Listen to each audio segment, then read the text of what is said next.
Timiaba. Yajina we suni ama wachi. Yasansu amu akwaba. Western in the morning live on Wuntubi Radio 101.3. Anopei so yeda se papa.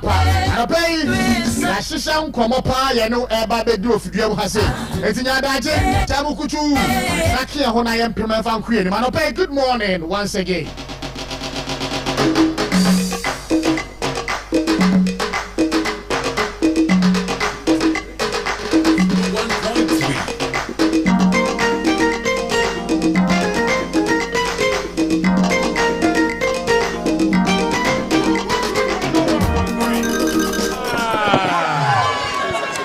Na so kama tu asempa no a eye etue aduonu enum nchichemu aduasanum ose adano meka kire wo se akomode me no ama mi bibi wa mama duane ani ejaba be se ya sauce wa mama mashayan ya yare wa me sika amfa nko ayansabia na dia MPP fo ayei ya dia as a regional chairman midna party na mu bo MPs na baso yewura Dr. Mahmoud Bawomi abaso ohene Canada Japan abaso aye national party Justin Kodu abaso anu obi na po miankasa minua na po abaso Patrick Boama baso no obi bia oba ha bia no ya bo abaso na bossa de mamu no say yenya habada gisedwa no yesi asan ya ja haba yenya habada akaya sidi ba kokura ya de bebramo na media disradia stronko adi ama o mampanyini John Dramani Mahama say na daruma dia wayama ketafo no dia wayama katamantofo no adura santimanso asantimanso so wadaruma wunum say etia tax pa eti ade ya hwehwe ne sa ubabra omubesia both parties from 28th to May 1, 2025 at the Menshia Palace in Kumasi. Asantehene request all stakeholders to cooperate for us to find a lasting peace in Boko. And in the way and can't free a Menshia Palace by and rather 2472 out tosu mienu se Yami Adomwa April Busumia we there toso eduonu nwotwe ene osia afane afa ene ya kase mentime ho ase ama ne homere so oboko a womo entom ho ase ama basabasa ene ho nkro ne ba enso ekoso osia mo na wahya ase se wane afane mienu nyina no esinkonwa na edi nkomo de afa kwan e befa so ama asumdue mapa enso etimi aba boko eho etino a statement from a Menshia Palace and Kenkandia Mount or say His Royal Majesty 2472 the second Asantehene will resume mediation of the Boko crisis as agreed with both parties from April 28 to May 1, 2025 at the Menshia Palace in Kumasi. Asantehene requests all stakeholders to cooperate for us to find a lasting peace in Boko. Etino and also enonom. And rather video be ebeto and mountain so na ade no a ekoso oboko no ene ebia unni ho ntino unu se eye nisuo sa keke aha na ekoso na ne enyan edru ba bi esese ye nyina no political lenses a nhwani wa yatam de ahye no ye di to fom emfa woni de President John Mahama kan ya da no ada ne nsam ne de waka but se ye pesa sumdue mapaba ne okan ye no de Ghana fo ne bokofo emfa nche no na fei ye momoden pa se ye beboa ama mediation process a otumfo eba be resume no so no etimi akoso ama asumdue mapa enso etimi aba video eba monte enrada ene ye ema bi mu e boko ebu nkotodwe e pa President John Dramani Mahama a chaw se na daroma wo de se wo ma ho mpo a and ye one more modern no ne otumfo nkasa na won frɛ afa ne afa wɔn nti wɔn ho ase a ɛnam so ama ntɔkwa asi ɛwɔ bɔkɔ no na asomdue entimi emra MC Alpha video no tumu ma me na yentie ne yenhwɛ ensɛm awodo a ɛma no enso etimi ɛkaayɛ mede to air President John Dramani Mahama eni won hu ye mobbo yesu ye se nka won bra no meboa ye no meti yesu frɛ na so asa John Mama ba ye wo ye yinani amaye yesire no ye ye mobbo bebi anokra ni wo bia wo mo hwɛ nyame no mo fa nokra ni ntu bebi e wo se da yesa so suko otumfo so wo kira ye se ahemfo mienu entimi ntina ko ba ko so mesere mi busa bebi a woti wo bi bedi hini e ka na hindie ne ho a ebetimi ayeye saa enti yesere wo mo ye hia justice moto nchi yenko bebi amma e-bike enyo obi na benya 5000 6000 apaki ni moto ato no akoto e-bike nti yesere ya yemmo kefi hours na ye escort cars imagine 3 days today so just 4 pass abungeri minim yesi it was around 2 o'clock sabe pensis fa ye fan misiga border ebe pie river bi wo ye village omu dina miami fiji etututuo boys no ye ma no ye wo honom no ma omama warning shot say monko inside mo anko ye be shoot mu nti ntokwa na mba no ye ku bia na ana ntokwa na ye fiefie no moko enkoto job for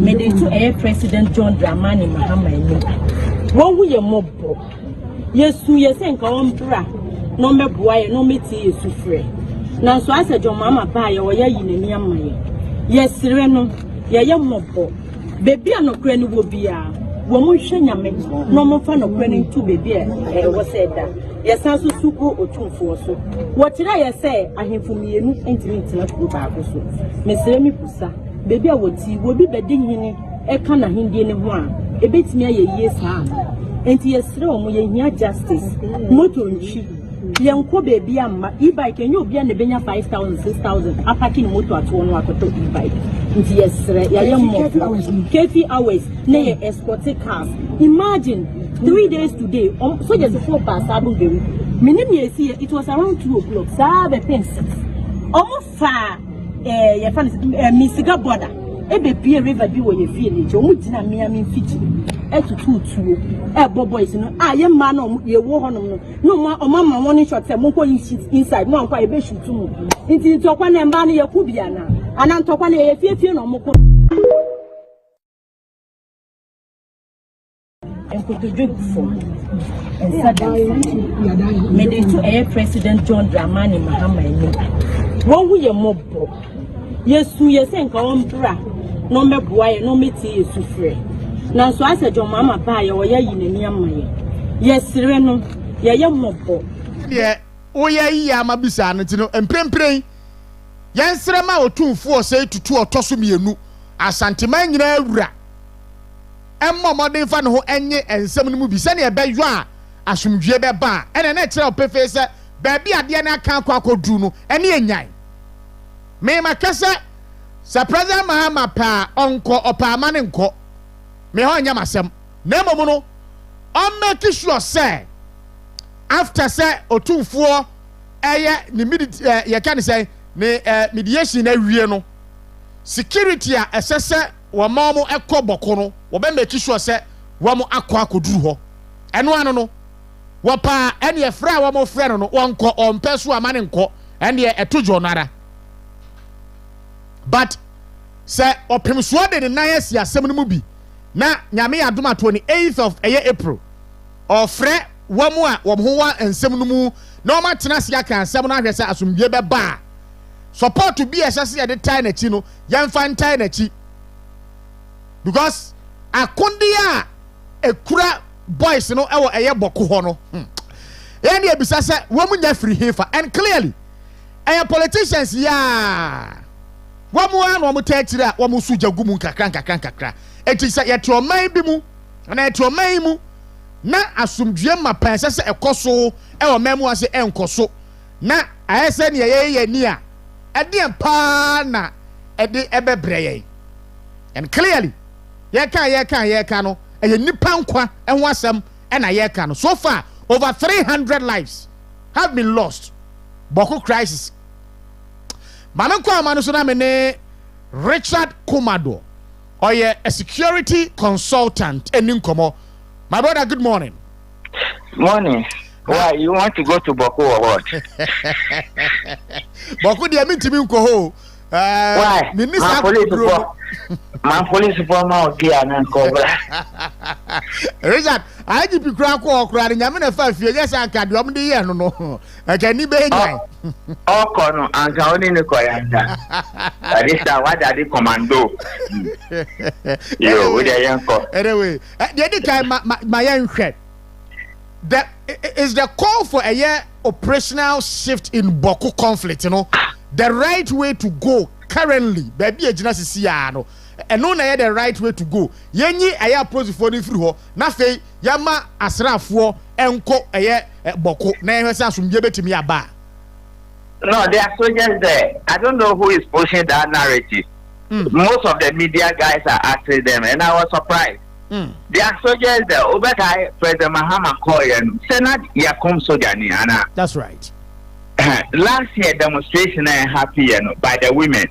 Said that demonstration was predominantly about the soldiers. That's right. So they are soldiers there. I don't know who is pushing this narrative. Mijidi says somebody has written something, but they are soldiers there. The President Akufo-Addo established here. There are soldiers and military and all the security agencies are there. I see. A inter-agency job they are doing. Just the police for the front liners. But they are soldiers there. Okay. They are soldiers. President Mahama Koye, someone who soldiers. If the IGP Koye, there were soldiers all over the place. That's right. We have a military camp there and a police camp before the BNI, immigration, and customs, and all other persons. I see. But Rich, sir, security institutions ya who doing na bi ewo bokwa. Edi enti na still asumdua ya hwehwe no. Entimi emma hoye. No, enye asudwe na mo hwehwe no, enye security side o because security for there, ye ntimi mfa mo nko ye ntimi mfa mo ko pata chieftaincy trouble. Okay. And Sina, I can tell you, started 28 to 1st May, which is a very good news. Because one said, Muna break politicians. Politicians in a breaking law, and a more disorganizing the order, and almost see Papa Police maintain law and order. The law you have broken and the order you have dismantled. It has never happened anywhere in the world.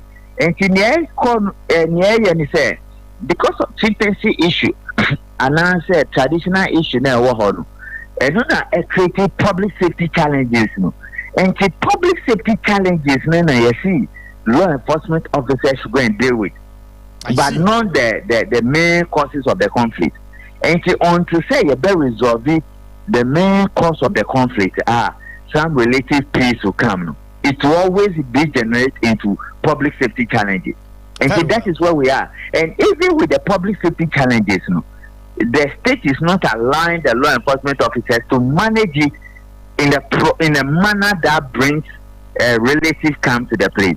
Why? Because conflict will start here. Oh, what bobo nipa yakumom.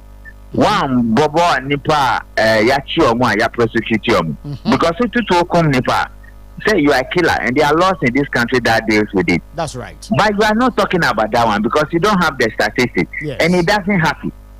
And in a volatile place like Boko Ayeka once, say you come nipa 300. Oh, mo come nipa no more. Who has arrested them? Nobody. Yes. So this is what you have done, and that is why the public safety challenges keep coming up, because non-punishable of offenses will always rationalize bad behavior and promote antisocial tendencies in society.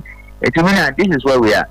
Okay, and is the call for a year, you can say, resumption of a year mediation effort, Otunfo say to the other 2 years and Hamiadma 28th April to a year, May 1, no, 1 a year, all the factions are, who want Semumu Etnas woman, now warm up a lasting solution to sa a year, maintain who are Senebasa Basaye. This time around, at the end, in a security point of view no ewura yes mediation send e be a lasting peaceful solution will be enacted na asumdue etimi atena boko for the rest of a year Ghana and Nigeria. Number one, it depends on the first lines of mediation team's normal statement. Okay. It depends on my approach, and it depends on nipa na umbe from abaho, because now let any can stakeholders. Yes. And it will depend on whether they are using whole tradition, and answer they are bringing in people from outside the country, and answer politicians back home. And by and large, it depends on the steps of the mediation team. Number two, almost share initial comments, and number three, roadmap beba. And number four, checklists are key. And number four, monitoring mechanisms are go kwanisu. Then number five, sanctioning regime. Sanctioning regime means that when you go outside of what we have discussed here, what should be the punishment or what should be the ramifications. Those are the 5 or 6 things. And what would our grandfather would do? Will it be in line with Myanmar 5? We are an answer 6 Amaboboso. Then we'll have the way forward. Other than that, all depends on them bringing the stakeholders together. Stakeholders need to say the two fascists that are fighting, whether they have elderly people as well, whether they will bring some other people into Mensha. So we have to wait and see. Okay. But for the security side of things, almost all the time they are there, just to ensure that the public safety challenges, it doesn't escalate into a full-blown war. I see. And after a year, as Antihenes a year mediation, what should the government do? Send a bejoa. And Tiasia Krabetimi adwuma, but ebiana ejan kitin bi etade na se anipa bi masusu se wo mo pese wo mo sanso e hia ase di bone ti no e de na esa ban no eye after a year Asante. Everything is in the hands of Asante mediation team. Okay. Your outcome of work in the bed determine what actions should be taken. In the case of Dagbon, it could be say the outcome of a recommendation of new parliament seat. And somebody give a card donation to the chief. That's right. And journalists because it's a question and the trouble by it. It could be several things. They will be part of the recommendation. And see, those ones that must go to government to take it. Those ones that must go to some other people will take it. And see, for now, what government will do is to make sure that they have their law enforcement officers on the ground to ensure that public safety challenges, because I am sure omoba crack now, omoba na omokoni na it may trigger some level of agitation. And see, the security agencies will keep their eyes on the ground that the public safety challenges can be curtailed within the donation of within the period of the mediation. Okay, I see. Rich, yebeja o say na emprempren efutuo be na wo de ma eye amanfo a especially womo ewo boku enafe Ghana nyina on security. I think we need to ask ourselves, who are you fighting? Okay. What are you fighting for? And in whose interest? Who are you fighting? And what are you fighting for? And in whose interest? So to me, answers to these 3 things are conflict way should be resolved. But if we haven't asked ourselves, who are we fighting? What are we fighting for? And in whose interest? We will continue to go around in circles because we're in a political trap, and almost all of them have fell into it, and that is the difficulty. I see. Richard Kuwadoma, yenasi anope obrema danjia wenya diamaye. Right. Security consultant Richard Kumado ena yenena edin komo ene anope boko ensemono yame adumwa opimso se 28th of this month or share a year mediation process na se na fe afani afanyina no a wo mo enti omho ase enam so ama bentim ho ase ne basabasa yo ekoso wo bokoro wo masinku na wo mahwe na wo mama asumdue enso atimi aba. Richard Kumado ka asembi ye odi twato no se ese ebisi ya ho se wo mo amoko no wan wo mo ko di amomo e de pa nti na wo mo ko ena wan interest ene ne ya ye ka sei enam sunti a wo mo eko sa ensembisa mi ensen yɛmfa nkɔ adwendwen mu na yɛnya saa answers to saa ensembisa no a trust me otumfoɔ ne mediation ɛyɛ process no a ɔbɛhyɛ ase 28th no ɛnso ɛba bɛka ho na ɛtumi aboa ama asomdue mapa ɛnso ɛtumi akɔ so ɛwɔ bɔko some 11 minutes gone past the hour 7 ha ɛyɛ Wontumi radio 101.3 adɔpa yi nkɔmɔ ahodoɔ nso ɛwɔ apono so ha na Volta regional minister ɛyɛ James Gunu wɔse hwɛ dumso a ɛkɔ so ɛwɔ Framantam mu no ɛyɛ very very frustrating kyɛ sɛ yɛsɔ wo kanea ɛndi sima mmienu foe ne asan so adum no yɛdum no the whole day yɛbɛsɔ ama anɔpa no nso no awia mu wɔ no na yɛasan so adum no wɔsɛ nam so ama ɛneɛ businesses ɛwɔ Volta region ahyɛ ase a ɛfollow up and kyɛ sɛ ɛne nyan papaapa James Gunu ɛyɛ Volta regional ɛyɛ minister ɛna ɔkasa asɛm yi na baabi a de soboa no ɛfa no nyinaa no ɛyɛ ECG aboboa no wɔso wɔn hwɛ na wɔn fa nneɛma ngu apono so na wɔn nyae preso dumso no a wɔn ɛyɔ ɛwɔ Volta region no wɔka saa asɛm na metire onam sɛ ha baakyɛ otie o aban mu and nea ɛkɔ nyinaa no waawa ne tua bi dedaada wonim sɛ da bi ada NDC bɛba akonnwa no so biara no nea ɔde bɛgya amanfoɔ ɛyɛ dumso ɛtɛnɛi Framantam Volta region a moto abat pa de ma NDC amanyokuo no sɛ NDC amanyokuo aba aban mu a na enyinam nkanea ne edum a ɛbɛyɛ anka minister ɛne bɔmɔden na kwa no tum because time a NDC ɛmbɛtena akonnwa ne so na dumso ni Volta region hɔ enti bisa ho sɛ ɛba ne sɛ na John Mahama ne NDC ba akonnwa ne so deɛ dumso ahyɛ aseɛ a amanfoɔ experience ɛwɔ Volta region. You don't put the blame on ECG. Yes. Even though wala beka eye ensɛm a ɛkɔ so ɛwɔ region no mu deɛ but nipa no ade blame no ɛma no ɛno ɛna ɛnɛi yɛne wɔanya adwene ɛwɔ waban na ɛte akonnwa ne so ɛna waban no ɛna ne yɛ kasa yi ɔtoto nneɛma sɛnea ɛbɛyɛ a enyinam nkanea nso ɛbɛgyina ne nan so mprempren entumu kura mpo ɛba enyinam nkanea ntumu ɛba enti enyinam nkanea ntumu ɛba na adehyia wɔ Volta region enya nkanea ni bi mpo na ɔma damu a ɛdeɛ na ɛsɛ woka ɛsɛ wo hwɛ President John Mahama ɛkyerɛ akwa na kyerɛ sɛ papa baabi a nneɛma ɛka kɔ no ɛne enyan wofa soboa no nkɔbɔ ɛyɛ ECG ɛti ɔno deɛ ne bu afu ɛna wɔto bi de ama ne ECG foɔ sɛ dumso no a ɛkɔ so wɔ Volta region no ɛsɛ nneɛma egunwuma ɛti na ɛbɛyɛ nka wɔn ntwitwa so ntɛmpaa na wɔn hwɛ man kanea no enyina ne nan so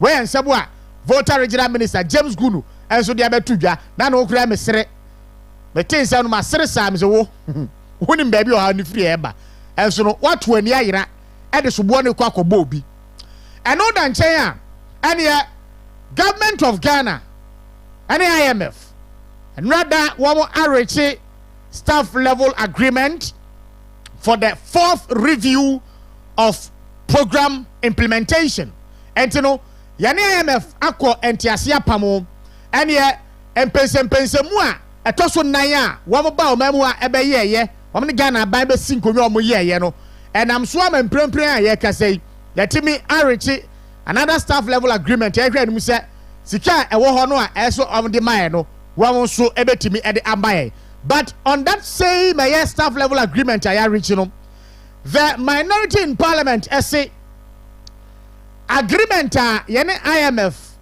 ɛwɔ a mprempren a yɛkasa yi yɛne wɔn asi nkonnwa a ɛneɛ yɛtumi ɛne wɔn nkitahudie no akɔ so wano amante ahyɛ yɛ adwuma a sika a ɛsɛ wɔn de mayɛ no for the fourth time na wɔn de ɛbrɛ yɛn no wei expose President John Mahama ne NDC aban no sɛ ada no ada nkɔmɔ a wɔn bɔ de fa ɛyɛ wɔn Ghana economy ho a no wɔn kasa Ghana's economy has been mismanaged. It has been run as if it was a crime scene no Sansamo President Mahama ne Finance Minister ne NDC for eka ye nyina no IMF staff level agreement I reach no aba be expose wo mo say sansam no mo ka nyina ne nkontompo nsamo nukura bia animu if indeed say abandada no mismanage Ghana's economy a eba ne say na wo free akonwa so 3 months nie fourth review atimi akoso ama IMF team wo de omba o memu ase ebe ye mpensem ni nhwemu no atimi agye atomu se ehye yetimi emma wo man Ghana sika a esese ye de ma omo ewo IMF agreement ne ho eti no wo mo ka de ache Ghana fo nyina se NDC President John Mahama edi nkontompo ena eba ya obeto futuo de gu Ghana fo ani eka se aban dada no asai wo man Ghana yan economy eti no join here live on Facebook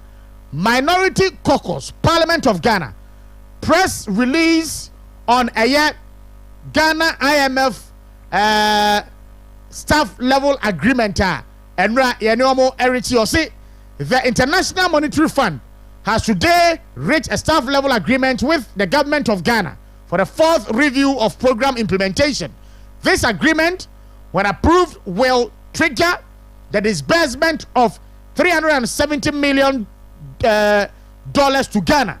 The IMF in a statement has confirmed that growth was more robust than anticipated in 2024. The economy grew at 5.7% against a target of 3.1% and a revised target of 4%.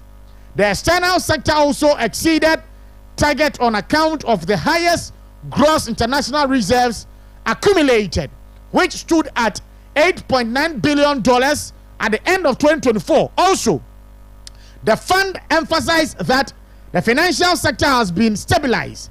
The annual growth in total assets of the financial sector as at the end of 2024 was 33.8% and a total deposit by 28.8%. Similarly, in terms of liquidity, core liquid assets to short-term liabilities grew by 46.3%. The capital market shows similar strong performance with the GSE All Share Index year to date growing by 56.2% by December 2024. Also, the earnings and profitability ratios also show that return on asset before tax recorded an annual growth of 5.4% in December 2023 and 5% in December 2024, whilst return on equity after tax grew at 34.2% in December 2023 and 30.8% in December 2024. Therefore, three important sectors of the economy achieved greater success: the real sector, the external sector, and the financial sector. Etino, way, and krata, dom kuma amrashe fie, edibe to montin so amochire se, and someone President John Mahama ni NDC yeka se, abandada na mismanage economy na ma, ene yeka se, chese edidaso bia ni economy no mu, economy no is in a deep crisis ni nyina no, entro. And clearly, okay, data ya wama providing wa. Net face and somewhere NDC and John Mahama can't for economy nyina no, because say antisa IMF projections or projected in Ghana 2024 you grow more than the projections, and I say you record there massive economic buffers in 2024. Ama and it's not so IMF say send ye abandon and manage economy no and pray and ye secure say de ma aye wo mine $370 million enche bia no ya de size can be more my Ghana enti say IMF no aye for the Christmas mpo a and ye enka secure so de ma no so be kwa unkrata mu onu say wo mobra bia sanka nya de this can be ma enti no minority ni say yenyina we so document we so ni data we so na enka ntre Ghana fo nyina say and someone John Mahama ni NDC e ka de fa eye economy no ho no under President Adam Kwakufu-Addo no ni nyina no aye nkontompo semo yankwa o mane so na yeni nkomotaw emra yansaka Dr. Samson Anoma abusua opiemu ewo eye Kumasi Technical University or a lecturer or hopa now sounds why an economist young corner yenena empejasa enkomoi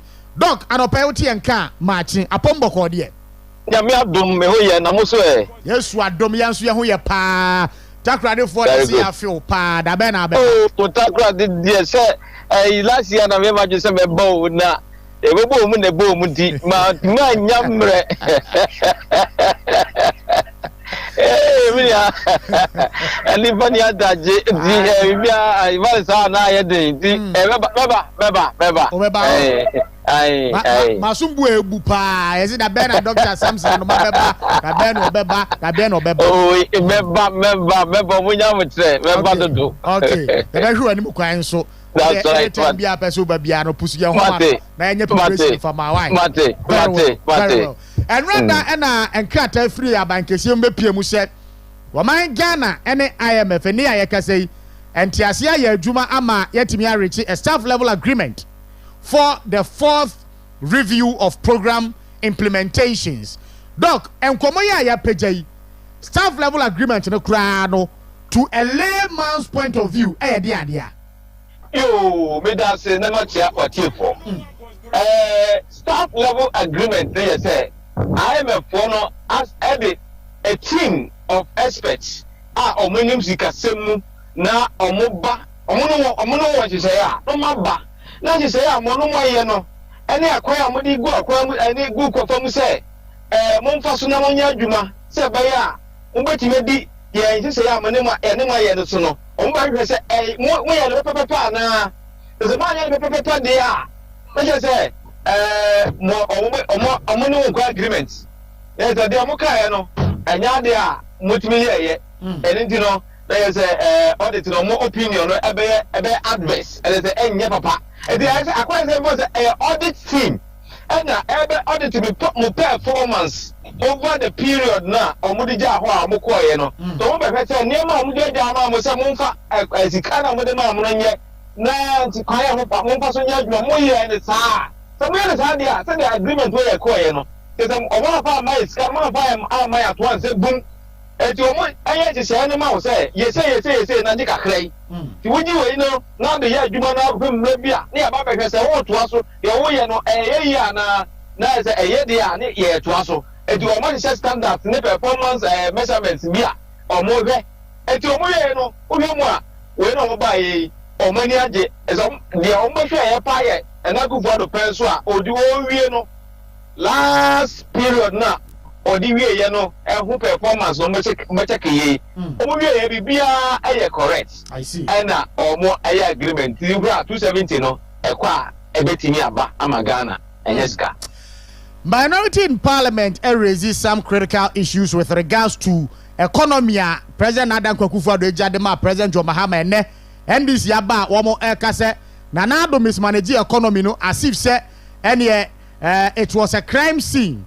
We get data on the atudwa womo chepefe say IMF no nya for the Christmas etino say ye ma usika say for manage your economy na ye be ye sie kire ba behwe ne unu say wan fa sika na anya de say odi ye ama economy no engeni any growth rate and ye sika say de ma ka ho no nya de be ma and so nei $370 million no ye hwe nim say be hit the account of Bank of Ghana a sign anamo pa Adan Akufo-Addo etimi di sika no a wo mudi ka de ma no etu ya otimi pege economy no ejina baabi doc wada Roma President John Mahama ne NDC ensem a wo mo aka de afa na nado economy a wodi gya ye no ho no sa ade we expose on big time to the world anase yemfa ne tra sa keke minu ya me da say ofe mu a IMF for team no mo buy no ne o report so amo ade ko te Ghana ya boy ho modern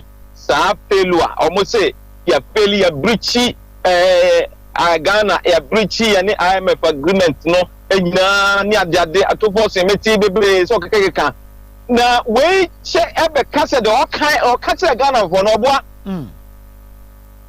obwa na Ghana ho say Ghana say the year politics no time to the point say they say MDC MPP divide no the MDC ebe hu na fa MPP hu bia anye anaasɛ ɔpɛ sɛ ɔkyerɛ ghanafoɔ sɛ saa nipa wei mu deɛ ɔmo yɛ akorɔmfoɔ ɔmo yɛ sɛ ɔbrɛ sɛ ɔhɔ ka no soso koraa no onim sɛ ɛyɛ nɔkora anaasɛ nyɛ nɔkora so no ɔka ɛno koraa na yɛ na ɛma wɔn koraa sɛ ɔmo tumi nya the effrontery ɔmo nya ɛyɛ bold a ɔmo tumi kɔkye reverend divojon because deɛ ɔmo yɛ yɛ a ɔmo de ba aban mu no a ɔmo gu so ba aban mu ɔmo gu so yɛ mpo no ɛyɛ the same thing a te sɛ ɔmo adeɛ ɔmo wu yɛ a ɔmo ni evidence koraa no na ɔmo aka sɛ ɛbɛyɛ a ghanafoɔ bɛnya aban foforɔ a sɛ MPP ho afufuo na ɔmo adwene sɛ ɔmo nyɛ koraa black painting and backbiting na obi nso akɔhuru biribi a ɔno gye sɛ ɛyɛ suspicious na ɛbɛka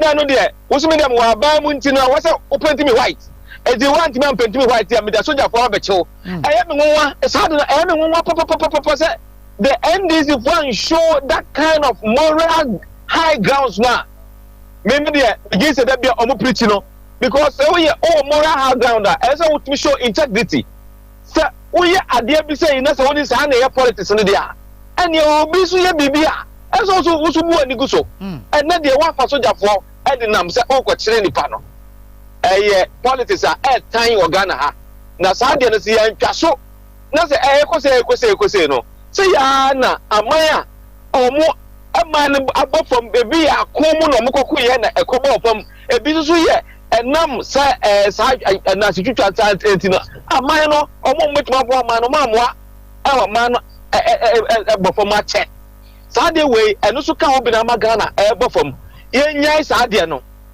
cause IMF foɔ no sɛ na wokae no ɔmo nyɛ Father Christmas meyɛ auditor meyɛ chartered accountant mekɔkɔ audit obi na sɛ mehu sɛ ne performance no yɛ poor ɛnyɛ kɔ bebree so no wafeli breach agreement here me I won't write a good report because of my integrity as a chartered accountant I have to treat the true and fair view of the state of affairs. That's right. It is I am a former Baabe who said this is the true and fair view, this is what happened. Sans Casamna that didn't cause now also to Ghana also ya buying now Baba Trabamu now catch a Ghana for say hey Ghana boy agreement no abana otwa mo breach mo gunin nas or bring nas na say wo kra no o mfata se wo di aba because we need sa honesty we need sa integrity ni say wo di nipa nim wo ye kromfo in another way because kromfo na e kana kre kromfo na twa nkontompo wo da say anything no sa atofa se ne o mo nse se o mo ka no sometimes we dey na metia no ma bom ani agusu because e ye tronko a we clearly tells you say the government that we have here, no, they are not truthful. There's nothing that they will tell you. Papa, Ghana, this is a bomb, a pager or more, a buying. Nasu every crown and no crown and yanokre. The moment fear ni because we have a genius government. Let's have a catch on. Aye. Doc, Usu said, baby, a Ghana, Edruno, as I said, you me boy, a home modern partner, and yet, say, yeah, the IMF agreement will be ya. Yetimi gyina yɛ nan so a yɛnsan so nkɔ back to the Bretton Woods institution sɛ yɛkɔ akɔgye mmoa. Osi de bɛ na ɛsɛ yɛyɛ ansa. Right na mebisa sɛ baabi a Ghana aduri sɛ yɛde IMF wei ɛhyehyɛ yi ɛbɛ awie yɛ a. Wosu sɛ ɛne ɛsɛ sɛ Ghana timi egyina nanamɔ nso sɛdeɛ ɛbɛwie a yɛnsan so ɛnkɔ back to the IMF anaa World Bank mpo si yɛkɔ akɔpɛ mmoa foforɔ biem. Yes. Media the MPP for ye no na me gidie say saa na say ko because the MPP for na ho dia edanka o kasa asem we anka make me bold enough aka say yes they were confident enough and they were sure say enema na omudagu kwa mu no na ebetimi amai empokre be ko ho na ko e bibia ebe che ansa na yakọ but a new government has come a new government no kura de no kura ho peso mo kam e kire on person can contempo na the brainwash here all the time. And na economy no so enyina yie se de e no. Say o buy ye. O ma bobosia aye local economy local Ghana domestic you know bobosia ko 90 billion. 90 billion Ghana cedis through traceables na that day. Sa 3 months yo. And na your revenue tax revenue no mum and na e di betu asa aka no. 41 billion for the first quarter. And this is ye kana omo de kokaka the speed at which omo de kokaka no no. And you say sika enya no bruise 2 times or more. And you say no one here abedu baby no. Na say we anhwe ne ye na say won say be a free external say the MPP for 2020 be bebo mu ebe baka clear bia. One here na the chances are that there are high chances say be ko IMF for. Ena your mama no kura o kan the campaign mu kura onya ma ba mu no kura no. O kan say oba say IMF deal no be san akwa ko ere bi. E ti say na need the hopper na need say na need the ho IMF for easy pe o we oba san e bi. And you know minim say samre wo mu there there's no chance say e free sa with your whole system no na mom no e mompa say e bi boni kase bi so emebom na agreement for blue so bia ankoba because omo de minimum omo timi agreement ya wa hwe a na etukum nipa because agreement ya omo timi ya na ho cost no na chai capital is capital na e go pe no so much so many of the agreements also omo say omo na ye papa enti omo baba mu enti me nigidie papa but say terrain no aye bibi nwonran ye hwe ya nim kakra ye hwe say omo betimi atoto ne ma na hwe kwan ho fa so disikai bobosia na sika ye di nya ye nya no mbogura me catch say GR for I omo CD on performance kra yes 41 omo CD o so ye bosia na omo pa 3 months omo di ka go through treasures 90 plus billion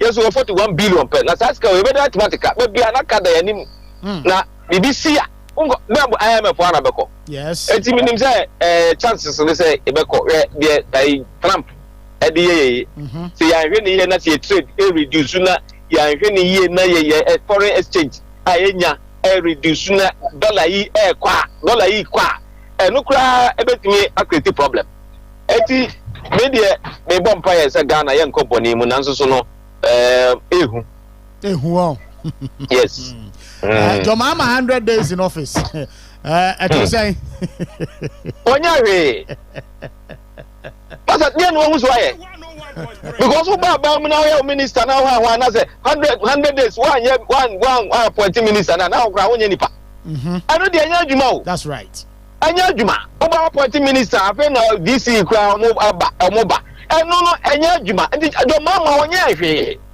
aye na mo ne na microphone no mu lutu microphone fie ni adade no that is what we see and the only thing we hear is say the national security for that pack of 4 year or no Ghana 700 million euro a day wono wadi ni kwa na na court aye bia na atai na ya dana abaya hye ne sa no kuta tuo e be chase Ghana for obey your papa ama because who chase no onya tuo no oya san power do chase you yes ati dey ya no dey no one yet o ko wura o fie o ma se obi ni ama o ma ko ye say e krono na mobo ani e o mu wi ano ma sa be ka propaganda che Ghana for they are doing nothing and we have to know we have to see say o mu e bibi ansana ya tima ka bibi afa wa asampa bi afa mo na for now there dum so I increase cost of living increase adwuma ye 1 2 2 akatua mu kura no inflation and now inflation that 22%. As a borrowing rate, minimum Bank of Ghana lending rate, minimum 28%. Oh, to akatua was 10%. I do say yeah at CDDA. And now I got to as electricity water bill 14%. 2% who create as necessary.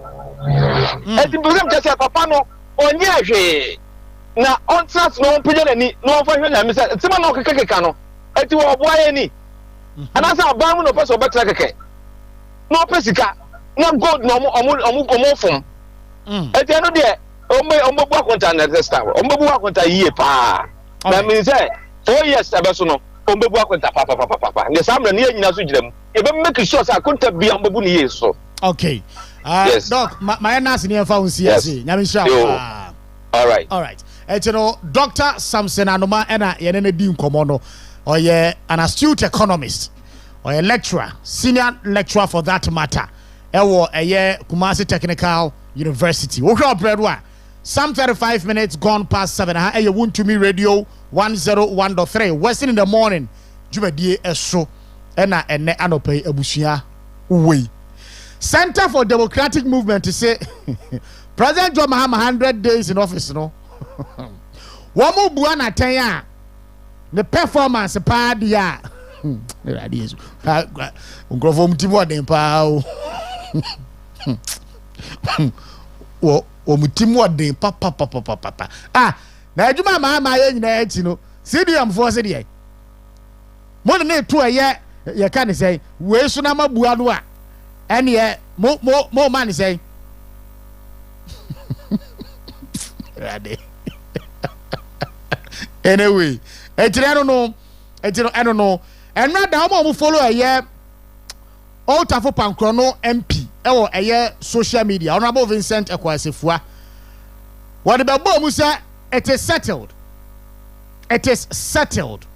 after say IMF etimi abomodin say ene sika so de man eye $370 million no enche bia no wom de be man no so hwe and this is say abandoned and MS manage Ghana's economy that's when they IMF target a we twade man no yes pass a target no Emma ye kwa ni mukura enti no fourth quarter of 2024 no economic growth target no and ye pa IMF dia no ho 3.5% no am revise ye de ba 4% no ye pa won de ko 5.7% enti no clearly the John Mahama and NDC kase abandada no mismanage economy ni nyina no sebia buru sebia kudonto eye ewrodo ruada semo atronko a nukura bia ni babia nukura bia eni babia nukura bia ni babia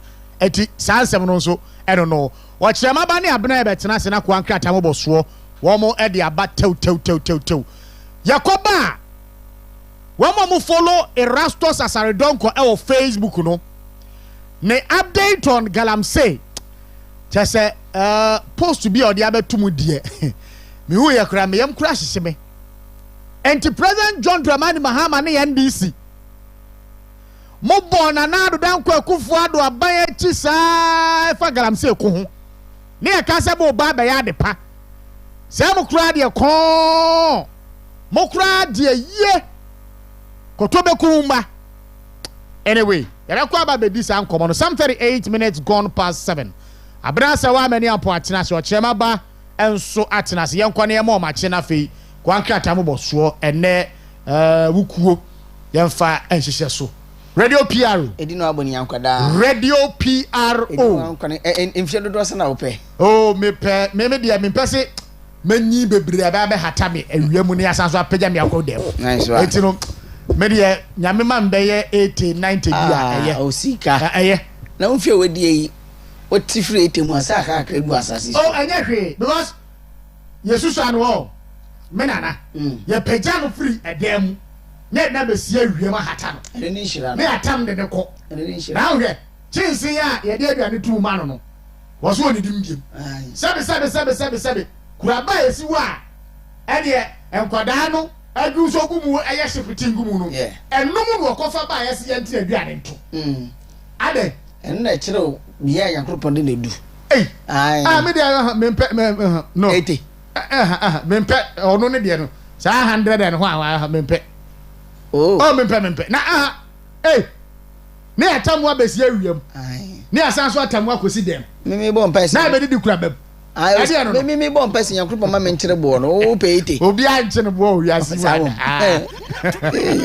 dio tibi ne kura ayire so bia 90 asa but sa dia do na abrewa ne ye no wuti agira ho na just wo jira wo ma no ti si purposes wo woni di mpe no your friend dementia asa no personal we pa dia we ha dia me best me kwa no into 90 ye say ma bisa odi 120 years africa no prumbia say de ne say ne mu odi die wi ne say de no me nananom motimodion be na otwemi ese kra mu ma me dia ni ye na odi so bo mi wi kra fi ne say aduane ni mu ro ye fi Eti me de ma hunu ntino na be.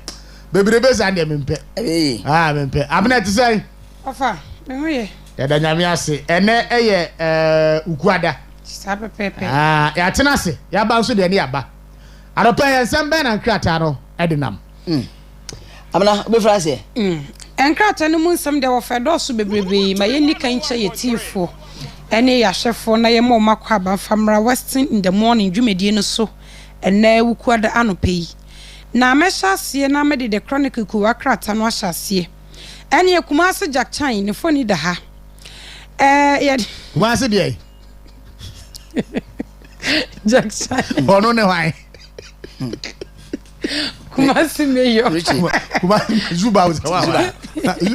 Zuba. Ana Zuba. Richard Ofori Ajiman. Buedi. Zuba. Kumasi Jack Chan. Asaitu. Sese me hunu se what da na adua won na sum yesu se de no. Na de ye use. E bia na sa da wanum kan. Ye man penny John Dramani Mahama na say the selection to the Ashanti region no. A problematic. Oh, we dey anya. Why should I selection papa? Region minister to bomb no esu to bullet. E de no. Oui. Na wo ba na nsi akura no. And the police or the boss one or ignore prosifo. Wo fa prosifo nye hute. Na wakoso ebrimu agadifo ma no omse wo me yaso de ombeto ade okwan ho. Wo fa yenka. Wo wia. Na nkria ne nam kwan ho no. Wa kire o makumo makoche nam de ama prison fo nam. Prison fo be fe. E de no no. Mayor. Embre ni KM o. Bylaws ni assembly wana. Wo fa manenya we so ono no brimu amanfo na amanfo so brimu no. Sansa wo fa hwan ma me na wo kwakocha ne tom ma na wo dawo. Zuba se ziba so wa no. O. Enne ye wo mu yu kwotwe mfia de so obi ma me so. Abone ma de ntia. Wa beto ade okwan ho. Wo fa wo hwe na hwehwe ni wana ehye no. Ye friend mi mfio bia. Mi mfio bia hwehwe ni wa. Eno no wo ya de a wo hwe wanim. Wo hwe okra na sa wo wu na wa fere. Nti na hwehwe ni wa no. Sa na ye fere no. Nti no KMA Jagichan. Yankwe. Ene watumi anya kukudura gina simpie so. Wo se Kumasi ene chronicle mpo de wo se hawkers. Wo mo ehwehwe no ma no di chinchin no. Wo mo nyina obabu wo mo. Obabu wo mo nyina afra. Wo wonni mo abeto ade o pavement so ye be no mercy. No se wo hia no ono nko ampo na nam a ene wuti be ye kakra. Na wo hia no no ne boys ne nam a ye be bu adi dem. Ye be bu. Na esum woni tirim sa. Esum woni tirim. Watumi gina simpie so aka. Aka sa se bo esum woni tirim. No wi aka kire sanchirofo se menka ni be ntimu fa nto tape so. That's why sin bu person wo buru ma no me bu a. Say won ka ni bi won si su bi nti e fa nto tape so. O wi esu an kra no say. Nsem trafo enu ti na mafra mu no. Se na be ya me fra se me mpo ma me no no a. Ya ma me no no a. Mo nkota mu TV no radio so. Anko kasa na abrante o yusu word me pese me yusu. Say ya na samfu dia ye so akọ. Oso mo nko kasa abrante san na this or that. O se me pese me yusu words me di. Just onim se ni obey no sabe emfa mra kwa mu. Emfa mra kwa mu. Na how Zuba se ziba se zaba assembly na wo occupy ho no. There are bylaws wo ho. Say rather na Simon or say mensa. Ka je Jack baby aka ko na ni nya. What is this? Wo for no no kwa assembly. Wonim ye friend bylaws what to oppose for yes wo mo nkwa na japade ho ban wo say you have your own democratic style. Wo dey ba military style. Ono no de ni wa ka no mienu na abom. Democratic military style. Wo dey ko di hifo so. Kumasi for so. I said man also the reply aba. What so mo there no? Yes. Where Bema 2 weeks ni kwamu a wo mo firi kwan ho. Me opeso ye no mra me. Wo fa wo say we ye ke wo hu. Nka emema no kran mfa wo mo sanka no. Emmanuel man be sem ho adwuma rough. Na me ba wo nipa dodo se na wo ne wo assembly wa. Wo me your boys a wo mu di wachi a. Etom wo dwom wo mbere ma wo dwom wo kasa mo mobilize a. Na mo tumi a fight back a. Mo betumi a show wo mo. You can't. And you know man in fact that democratic military standing remu kra. I don't know. What is that? As bylaws no, my bylaws ni nya adwuma sa. Enya adwuma. o democratic military star. Yeah, me aba be kaso eti bonko so. Me pese me kasa but ne ye no. Yes. Ne ye no ye me kasa we eti bonko so. Yes certificate kura oni bi. Ba wo hwe ne no kasa kura won se ni ba na se be o ye. Yes only certificate bi. Wo hwe ne no kasa kura you just study the person who does it. Or they say be ne nyansa no e de wo no na no de kasa but on fa wiase mu nim de na yesu de ka e polish nyansa no eno no nka ho. Eno na waka no. To study him no on she da ni wiase mu asetre nim de nti ay ni nyansa no e de wo no eno so eno nyansa so one polish no tinim de okay chire so he's applying wisdom not knowledge and wisdom says no be an ne what is this na woman me papa say be mo confia no chere say wiase mu asetre ye 21st century ko bo ebi no mo kwa enti me bisa ne say eka me yere ana say na busuani bi ton ade o ka kwan ho a wo duru ho no wo to no a obama the boys na bo now we are not even justifying the fact that omo ton ade o kwan no ho but enye star we na wo de be pam wo mo yes me say bylaws wo ho assembly no bylaws say wujina so na wo de wisa ededufo man asa Oscar even stray animals makika sa bylaws ne pen our estimate ni ekma on bylaws the same all the assemblies in 261 yes district assemblies on bylaws similar make us similar ebi wo at least but even the same because ni okenka wo ekma no eno na okwa esime wo stray animals so which is stray animal anu abo na eja no na na mountain so bachire which na esi fa no kogubuom twa some days bi na days no so a ni wura no waba na waboneka na waje na aboa owia na wasan ahye mra de ato no so say anytime obi a na obesa ma aboa ne pie be kire no this or that and this or that yanka say de kwa koma sebe prison for so monre na sa wutie nipa ne kase mu so no awo ne democratic military style enti military one no opeso apply no enso Ghana ye no na di ye dwa ene won kwati ni kuro won kwati ni kuro no fa sa ne nsem hunu military wa no enko busa kuro no wo be me yo Kumasi awo no democratic military style na wo de ba ayo no wonder so woni certificate ya nkua ni mu wo bi na wo sua de ye enko hu se nya ne sa anti wo da hijack chain ne phone e de nim ha sei na enu akire so wo she minister for lands and natural resources our fire papa no so galamse abono pa galamse na hwe no wale galamse ni di akon na ho de so ofem sabre ye kire mu sa ban no we decline any gold fields for say we be renew wo mo elise di ama wo mo no wo se da bi waje monko mpebe foforo fanfa the chronicle nim ena we nsu eda na wo she kusun ahemfo wo ho no mo a wo mo so wo mo da IGP ase se otumi ekoboko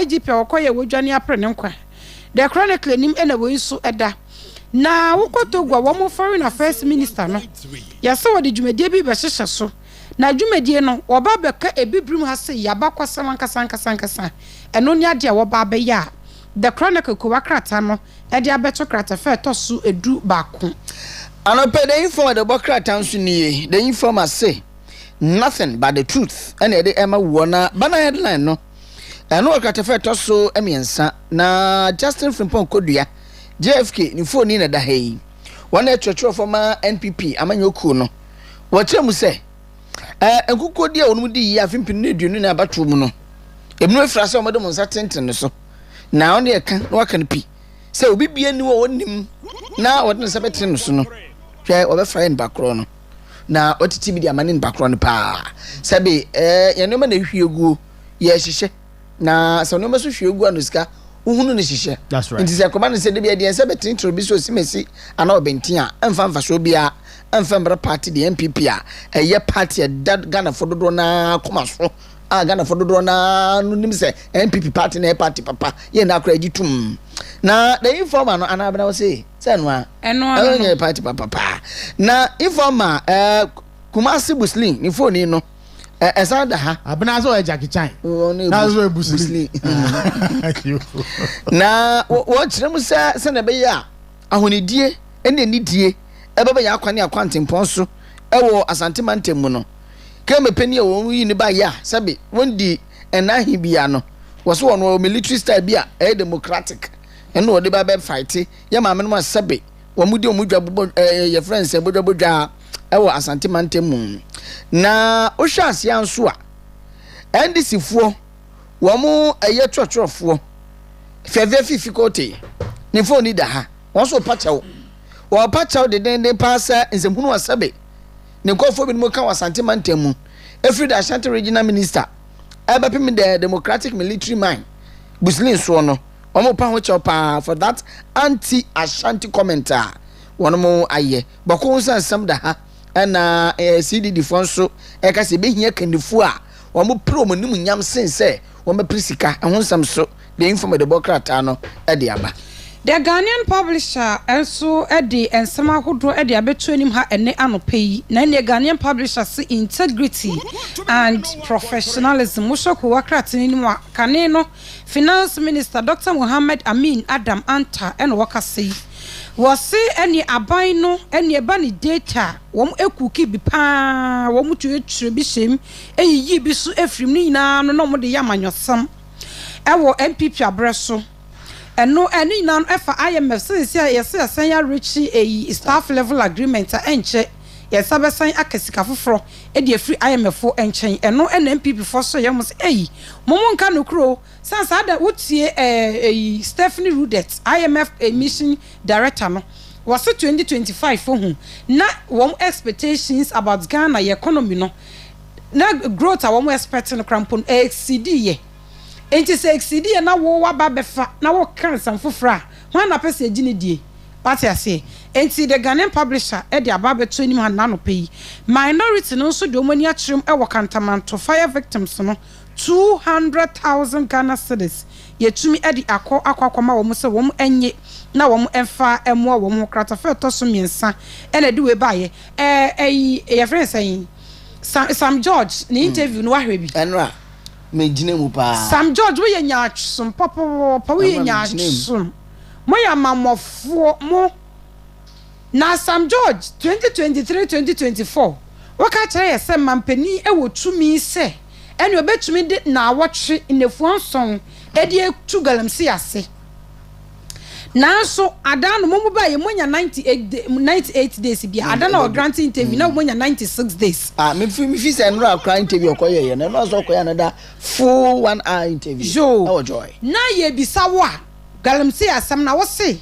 aban entumi for 96 days into galamsi ase Sam George and na woti aban mu nti wo so 96 days ye to galamsi ase nya yie na so na wo mo obisa 1 week for into galamsi ase mo enti eno so de nim ase ye kire mu se galamsi ekon na ye kono apa Sam George hontoma won ka no kra bako sei Ghanaian publisher nim ena we suda ye say then a new patriotic party manyu ko ne be hodi crunch meeting enne na meeting no asem papa wo moko kan wasem ni nan efa yewura okwe ne report no it's all about elections no hu research ade a wo eye eno nkomo ena wo moko na wo makwakodie na asante yi no tun force to chobe biu ye say ene ekọ eyiboko ntokwa no wokwa akogina mu no watumi asiesie no enne ena wo hyase the Ghanaian publisher open so anyway what do you if any di ma no was sabe na ka san ko jam me pa dia me am tie imitimo den no me am tie me pa na president John Mahama te ho ema NDC fo esopa asante hene di dia asante mayatem antimi emie wa no antia Kevin Taylor was Kevin Ofui Taylor was Kevin Ogan Taylor was one auntie and say Jan Kwasi asam no awotu no awudi no so no so ene on say epia ba ya asanso abesi wanim nipa no a na mu di na temo no ono ena mo kọ ne nan so say won frema wo mo a wo mo eden tokwabre na ye gina mu oboko no wo mo mra ne yen tena senka asem no tina se o wiefo nsa o ahwe odie monsa ne se yes ya go to about 2024 ya hunu de NDC fo eye o kuro mu ase ensam o mo kan de fa asanteman ho ne otumfo ye hu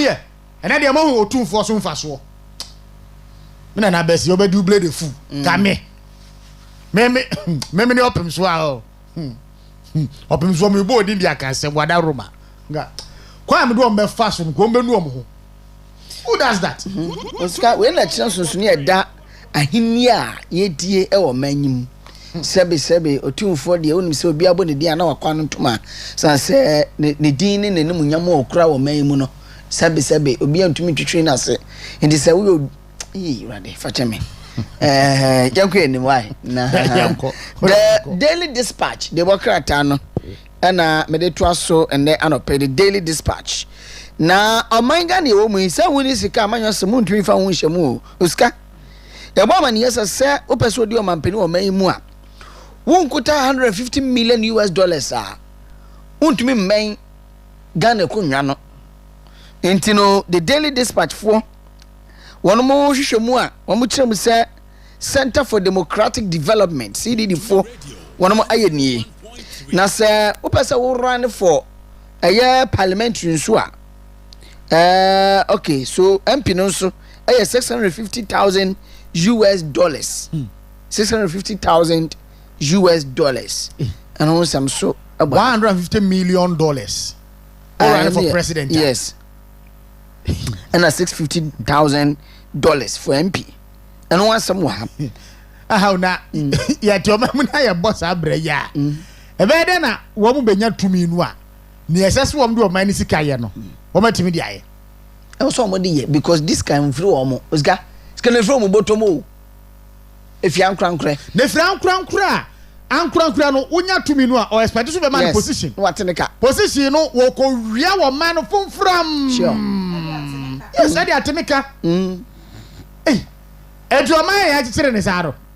Yo, ya ngwe ni bwe. Madam me friend BOT, minim se onimi no oye chartered accountant. Ana no oye MPP ni pure pa sunyan. Am so contest wo ma 2020 e ka say that be enkona disqualify no. Ama ne bufu ya o defect ye ko NDC. Oyini sika $100,000 Ghana cedis. E de ma John Dramani Muhammad ko file for nominations. Aba be mu ama edue krampo se won ko bodue o presidency no. Ya fama no. So won ko John Muhammad tikra as baba. Ya fama no. And onya social media so osu. Say mama man position BOT. Oba enya be campaign tia MPP. Oba ha. BOT. BOT ba Western region. Oba me platform so.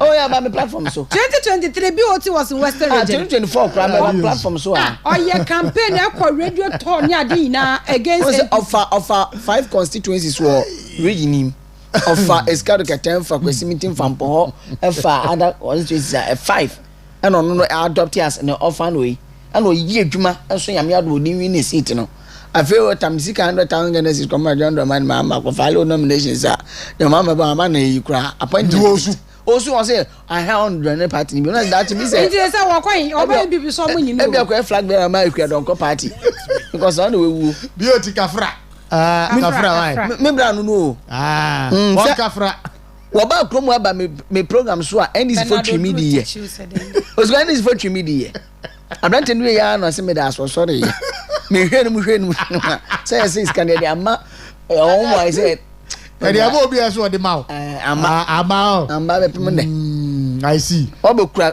tomato pa. Me fi say we jadi so ama mi. Bla. Yeah, I want to put tomato so. Osi jo mama ne wa man position. Ba ko kura. Ah, obe ja party. Nti wa sha say ya to bi mu ana. Ya dia to. Nti no o de come say. Kafre.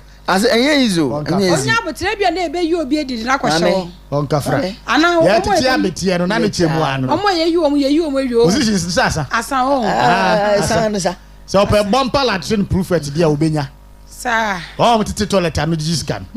O fe okran pa. Okran na e ma o. E wonu kra ye Philip yan se the ministers ni awie. Anyway, na ye chemu sa afibia no. Aman Ghana entosa yakra edeba man mu no sika da so $4 billion Ghana cedis ko hu sam de yabobo boso a NDC for so mu koye business forum bi wo ho a mo ne ko ya bete hu sam aman Ghana mu a abena me to so me the new center na me de eto so the new center kriyan so na me de to apo e wo me di enum na wo hwe ku wakrat nanimu a ene finance minister Dr. Kezela Toba Force ni foni da ha Sanso ena ene hwan Rudet Stephanie Rudet IMF country emission director omo foni da ye kyerem say IMF ene Ghana omo tumi a rich staff level agreement a enche 370 million US dollars yedi ebrayen edako akrat nani wa ha minority no 400,000 Ghana cedis ena kantamanto eni edum market eni eja victims no yetum edi akoma wo mu na wo hye ko akrat akroyan so nani mu a minority for ne yeka se eni wo mu 6,000 Ghana cedis pe koko back no promise no wo mu ntumi eni so krata fe to so num ene ye dia ba beto ase na ye kyeremu sa afia ye si mu yi abosome na ye wie ye krampo no 752 nipa no ene wo mu nyina no ene makwanhie nti wo mu fa so ahwere wo mu enkwa na ye kyeremu sa ye 23.5% rise o de toto afra sa de no a ene e bi mu prepra ye ene ye ka sa ahodo nso ssɛ ye nipa dodo na ne de ka abo wo mu abra wo mu etwa kwemu ye se record ne de akosoro ye pa Kratafeto so mienu e wo the new center anyway wo na infoni bi twegu abefo pramano so ababa wo bi wo se wakoda sori ya MTN for chini sika e de free ne phone so eno na MTN for ka se nukura bi enim se wo matwe ne sika na jabro no na ye loose obi nya ni information otum ne twi ne sika no na ade ba kwa mo boy kokone se ni pempi no obi wo se ni sika ya ma obi a na wo pin no o mobile money pin code no na wasan e de aye reference eno san yetumi wia wontam enti wo pin code ya wo de ye reference no munyai samo ye ne sa the new center ko akrat nenim na nano pe we edam de to apo na de edi me musu kra na ja ya pe bebi afa osika the new crusading guide Kratafeto so emiensa se okenka su komu deep a ne feto su dun su kakra abia ho se se bipo na abomta so na John Dramani Mahama ni phone da ha osika no atade na ehye no ya sepa blue and I think so on the pure blue now the blue ne de mu ne ya dame na Center for Democratic Movement CDM4 almost munya abutre etie na ase nyim no fi weni na hwa fi weni ho ana also fi weni ase hwe ya hunu se ha John Dramani Mahama His Excellency the vision for the country's economy amazing kasam yedwadie ni nuama hodo a eboa mo manager na so peme no emu nda ho isga emu nda ho ana enyim haunsu omu o ma hwe budget mu die hunu se no e de hawo e de nenam CDM4 onso semni na staff level agreement and they yet to be reach with IMF no NDC for munnim ho hwe munnim ho bia munnim ma che kura eye yumedi pa NPPD ye e de to ene hihye pa won je busia ne de ye no eno so aba ene nne mumu twei ti mamu nje sa credit no emfa kane swafo no hwe sika samso Muhammad Amin Adamanta ni foni eda hanum sei anopai na minority force ne krakra mu no omu chirem se sabe sawodo ano edodo nwere bi nwo na so boshan so share se odi so NDC for kan se omo ba koko obu ono be peje mo fi 3,000 wine ago 6,000 ene kakra da so better do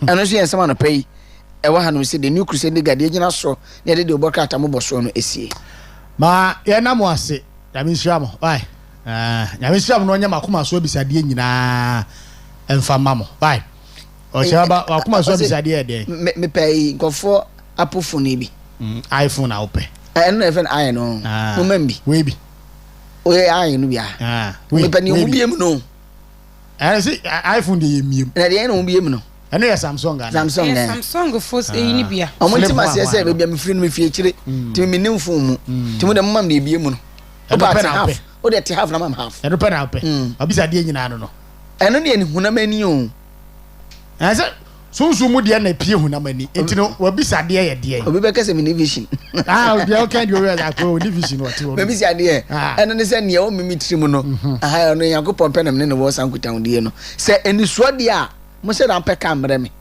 opeka bibisa aha enye bi opeka os go beto kama me woni gidi ana alopay metufu se nya gidie de oba bia fa gidie ta akire wanti ana safu mate enti ebia me peka eno ano nasa waka dia tum opa asema ka kire nya me a waka dia tum framam os kem pasase asase awo kodwo kroma na shema mpenten ho side no okay pasase obi sade no me da se se wa unso e me de me bisa me en kama no mo no anka na se Ocha show me here kunu ohu. Me say me say upe ebi upe kunu. So you ba ho fe o je na so. Ojobro si. Ebi upe kunu. My team. Why? Wo fa me de ne say enidaso mfiri bebi a enidaso nimra. Sa. Na pie hunam ani ade pa na emprempren se nyame ena mo bisu eye mawa ebeboa. Wo fa me pesika. Pesika. Sika pe. Me pesika. Aha, pese me pesika metum dia ko school. Bacha be sen. Aha. Be sen. Obetu boto. O se be sen ya me hwe na. Kanjire. Eti me pesika obetu ya amma miska boam na nimonim ya mase akwakohye school a. Aha ya makoma so ade. I o ska me afio. Me ya me ware ba akwa aka ho. Eye mo nkwa. Why? Yeda wase. Why? Mo bisa ade no so nyame asom. Munya gidie. Bibia possible. Everything is possible. Into munya gidie. Why? Good morning.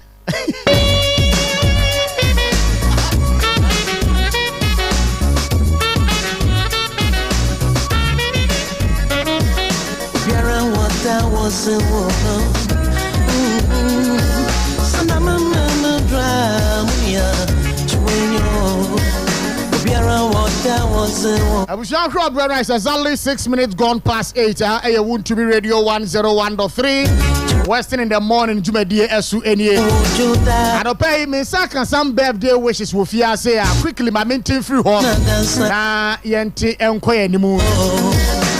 I could come your that screen is no. A friend Nana Amachi a free year Kwatima. Nana Amachi a free year Kwatima Eco School or Gab Hybrid Montessori. That was Santia Chimidium. Namedi Afiba Kwakan if you were didn't fear no baku in Siam. And to happy birthday going out there too. Nana Amachi a free year Kwatima. Eco School or Gab a year Hybrid Montessori School. That was Santia Chimidium. O papa no mama say ni prom na beye penipa na wo munya so mfaso so afiri munya so mfaso o ma mu nyina so nya mu mfaso na wiase afa na nyina so enya mu emfaso enti happy 6th birthday to Nana Amachi a free year Kwatima. We are students our Gab Hybrid Montessori School. Asante Achimhwidiem.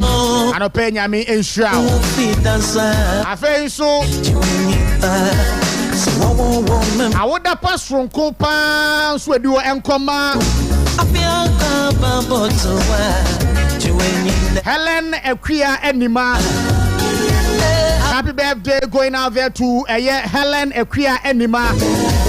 Helena Krianima nyamedi afiba kwa ka wofie ho wey every wa ukunu wa uchocho mucho Prince Kweku ba oye adwuma ewo Adansia FM Akim Asante Akim agogo ena mowo etianopei Helena Krianima happy birthday ura se wadege o cheke o yada pa Prince Kweku ba Adansia FM ena oye adwuma happy birthday enkoma obi bia ene dai odi na woda eyimpa dia ma nyame onhyira mo oma mo kwatenti ahodi wo mu akomaso abisade a papa nyina no onhwe na mre mu mamo emra esemu etu wa odi wa woda ene dai e ma awoda pasronko Aropebe me join the conversation with your WhatsApp and text messenger 0248071174 0248071174. They are live on all our social media platforms. Facebook, yeah, live with Western Diamond Television. Call and not one like here and page, you know. I think you comment in no at two for money. We are copy link in and share YouTube. So yeah, live subscribe to your YouTube channel, no Western Diamond TV. TikTok on so no. Bet me any Eddie Enkita home and so ever home. And I pay. Echiachia MPP amanyoko ni menyina onyere mo ho nya adwumaden onyere mo ho anya adwumaden onkyere ha ma obi nka mo nhye ne eye papa no ene aben otisue eye amomo na baso na emomo no ne ensam fata bi obaby an munya sa kukudro na munka nanim muntwi nanim saa ne yɛde ɛkyekyere wɔ man yɛ kasa ɛne wɔ man ya ɛkyekyere yɛde yɛnsa ɛhyɛ dɛmre fam na yakɔ akɔtena yɛ mantwe ahwɛ ama aban no de ɔpɛ na ɔde ɔman no emu sika ɛyɛ a ɛbɛkɔ aba ba wie nyina yɛ so nkyira no pɛi MPP fo nyina yɛ kyeakyea mo munya kukudro mumpem nkɔmanimu ɛyɛ deɛ ya 2028 nyame ɛbɛsan so de tumi ahyɛ party no ɛnsa anɔpɛyi good morning biem Chris Labi Boateng a member of the NPP Regional Communications Team na nyame adom na party ni bie ɛyɛ enwoma mu to hɔ a ɔsɛ ɔbɛkɔ for Regional Second Vice Chairman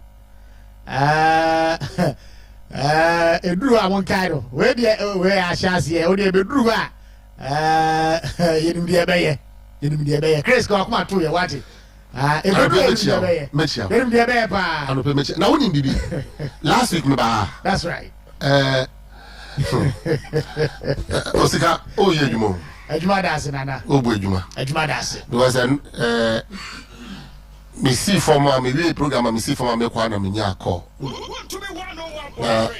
me mama be na friend me na me name how she got my number but me give this out of me number man na refreshing news no say campaign time no so na me start say me to na mo me fuel la me de be ye campaign no rounds in no wa faka wow very refreshing also wa fa fuel kan that's right na anti bia no pega mi shira na bia wo bia yakopon na nkasa onti ni me fa hwe ni amen mechia etiefo ne ahwefo so na Osikani mechia wankasa so because wo bo adwuma pa na abu da fai eno me friend me sanka no me call ya but one pick call abu etie na ji kakra mate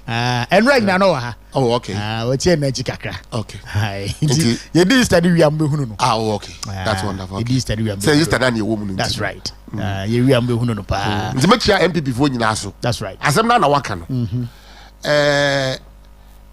we are in difficult times that's right but nipa bia wo it is during your challenging moments no and you who the caliber of person away that's right and yeah, when you are in that rosy it is when you are in that moment of difficulty no because say upon your marking our party match and yeah na wakọ when we emre if the party for them say shize in upon your marking no you were some golden personality be yeah sanka you were abemu still and upon your marking the quality he's made of. That is it. But yes, a difficult moment where and this is overwhelming majority our parliament. And now upon your marking just a few members of parliament, you know, or we neutralize it NDC for. Yeah. I am even told, sir, but you say he is contemplating resigning because sika na oji wo manganese that time no mpo no na the responsibilities eswa ene sika oji wo parliament as against responsibilities okwa so appointment bi anya dey am kwama no Grace from very reliable sources he is contemplating of person resign from parliament say you see ukotu say tikesi e wi adwea yeah. Yes, be agree na emre. Thank you. A tactical. Yes. Very tactical. Yeah. What I say? Indeed, MPP for mo share yesa for munsu. And like you have said, no, yanye juma. That's right. Yanye juma dey. Still, I'm not for new. But you see, the earlier we neutralize ebufuo no, when we now focused on the work ahead, no. What I say? Yeah. Yes, because. Yen ya no no nkra mpo no omo dia ebobo ba no se woti bia yen no no ye privy to information. That's right. What you say? Ye very privy to information. Near air course within the NDC party no. By June so we MPP ni na say we do MPP party na ebufo bi e wo mu no neutralize ebufo no okay na focus it because NDC for nankasa no by June nia ebobo ba no including mami we yare a enye say no yare ye fake yare no because of agenda bi ni nyina ebobo ba ni nyina ebobo ba mami no on yare na ye bottle no so no it was faked because of agenda binti eboboba all right it's MPP for we have information. We are privy to information. The only thing is that sometimes, you know, in something you cannot say it on air. That is it. What I say? Yeah. It's we will go to the various constituencies and tell our people the reason why, no matter the level of anger, neutralize it and get focused. Okay. Chris Labi Boate and Otene Nkano. Ebusia, Boko crisis is on the table for discussion and pay. And of course, His Royal Majesty Otumfuo the second. Ebe resume mediation and abre nyina no de dabon de odigu akwa mu ne honkro ne ba ma asomdue mapatimi baaye no nyame adomu a opemso se 28th of April etwa mu akokosi first May de na wone afane nyina no atena se asinkonwa ye ka asem no ahwe ama asomdue aba. Chris, could Otumfuo's mediation bring a long-lasting peace in Boko? Minia, Opemso no pebe obi amichiano. Na ayam say empejifo ne bu baby, you see. Want to be 101.3. So okra bibia esombo a unhu. It is only when you have lost it. Yeah. And how valuable are the krana ukrano. Na ana etie. Na me mo de over the past 1 week in metie press conferences from both Kusasi for ne Mampusi for youth no. Metie various press conferences are omaye. The last one being just Ahumachia. And I have come to realize, and mebu nankasa ne hu say, omo nkasa omo no, enka omo ni problem. Na ade nankasa no ewo political undertone. Yes. What does it say? If you want to solve a problem, 101.3. the beginning of the solution is realizing what or the source of the problem. Yeah. What I say? You know, I find now press conferences. We've seen some on social media. And no man can no attribute to the fact say problem no a political undertone. Now say I didn't know political undertone. Now say it is not inuring to your benefiter. What do you do? Say muyi nakwa. That's right. Yes. I say yi nakwa. Ete no media eya me dese. Onwe we say issue no a political undertone. Ebeni say, and I believe say unkofo omo wo video na His Excellency John Mahama okọ dagbon honum during the campaign now. Okoka say it is only when the NDC is in power and that relative peace war boko honum no. Me sure some more video no. Yes. It is a government be aboa e be boa discussion na aboa ahwefo so. Enti no sanka obetimi ama omo abo amayen. Okay. Enu komo. Yeah. What you say? Ebon saying and now ultimately ko gina such a volatile area. I wouldn't say enkrofo we bibi kiti etimi ko fa sim PA den eba. Yeah. Until we a politician that's a wo ko honum. Na say wo ye wo campaign you have to be measured in the way you talk and act. And so we are very measured.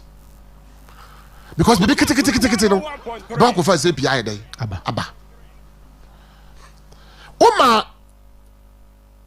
emebo no ti ase say say NDC ba power and omunya relative peace. Yeah.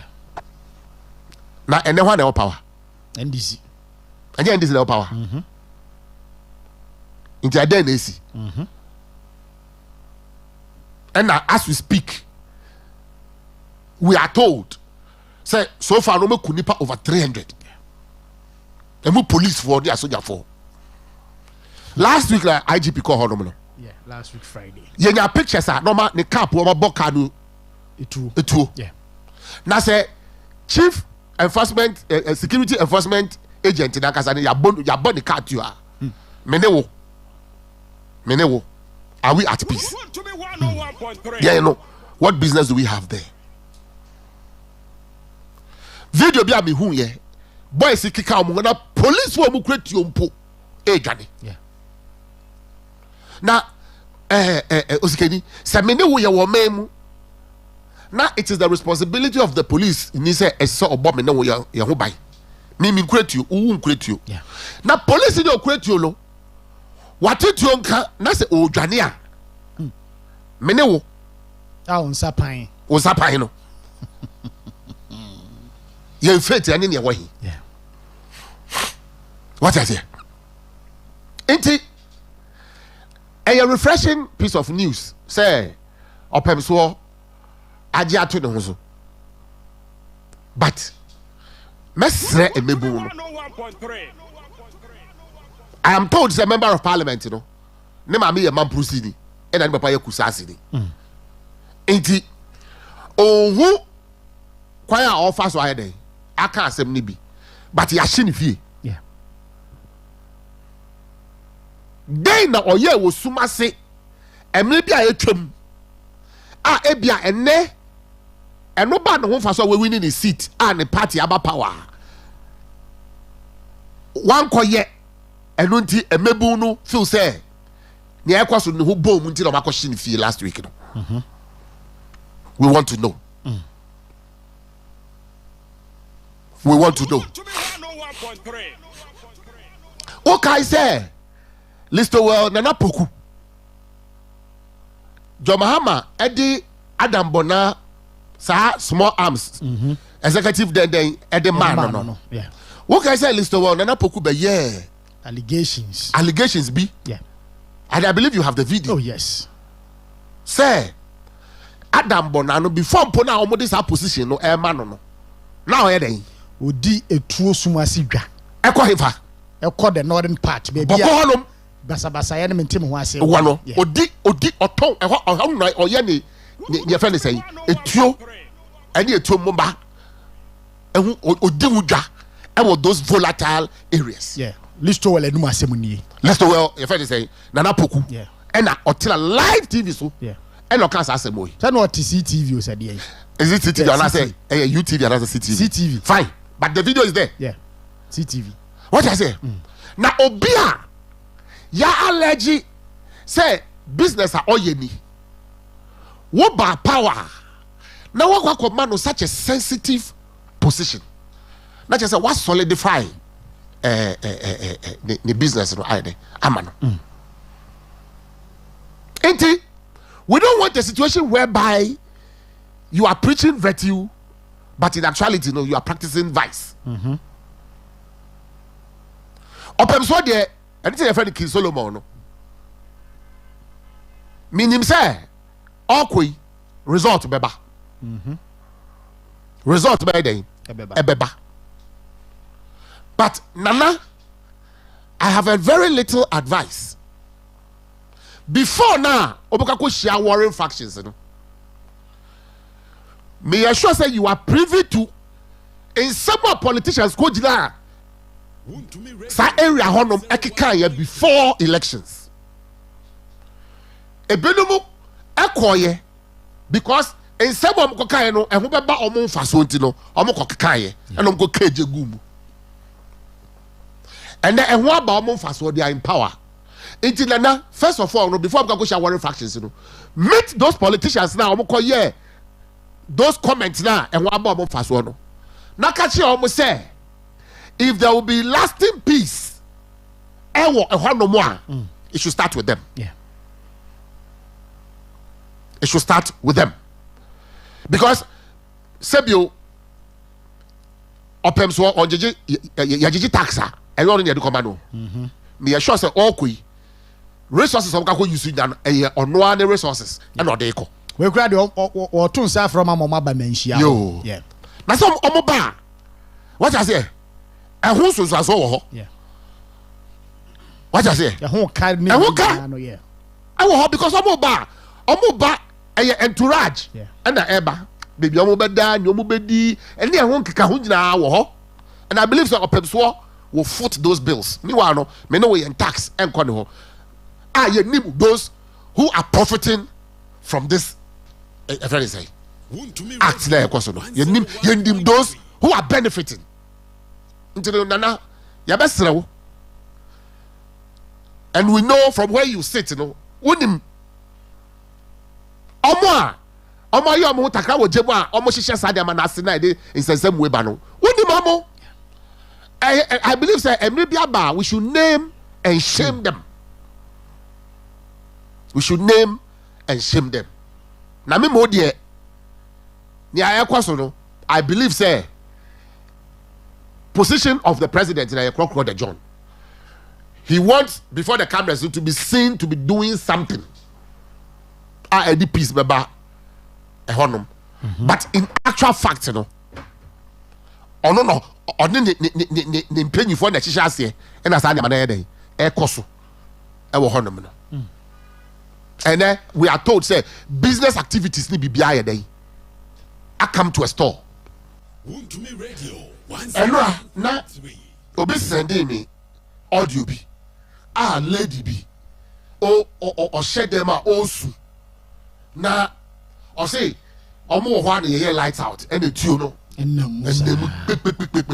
I have the audio here. So terrible. Now what here a tune sound now. I am told say even some of the weapons we use police was for like I said yeah.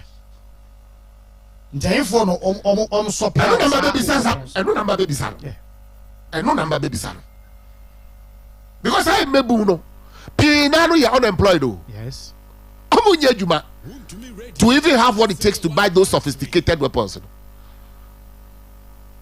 I don't think that sometimes, you know, so for the police because weapons are more sophisticated than a Kalashnikov now a soldier for the police will use it.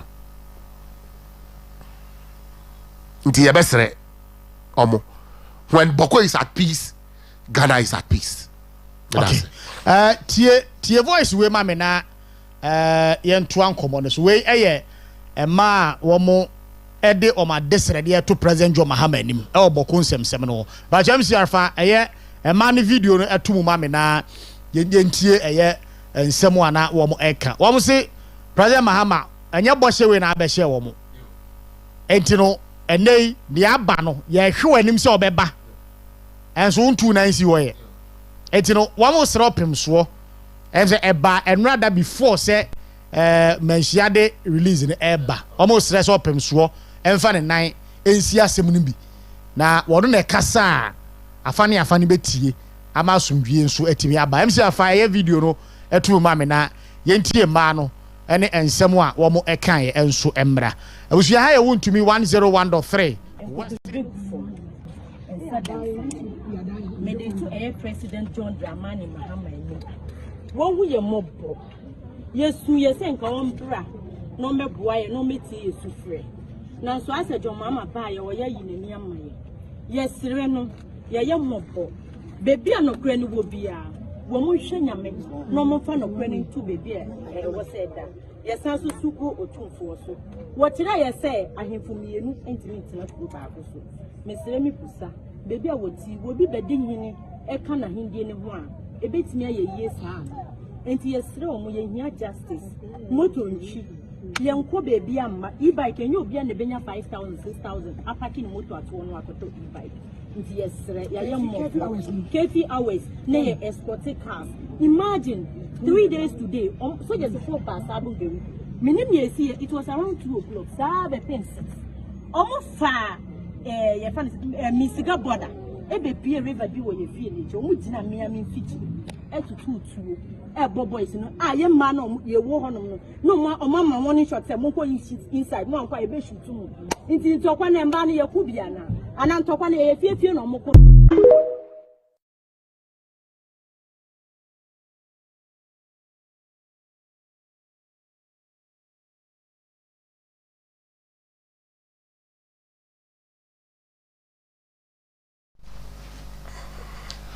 the initial comment no po na refreshing or say President John Mahama in some now catch you know I say wunya atumi no wo ya den eyi weni amayen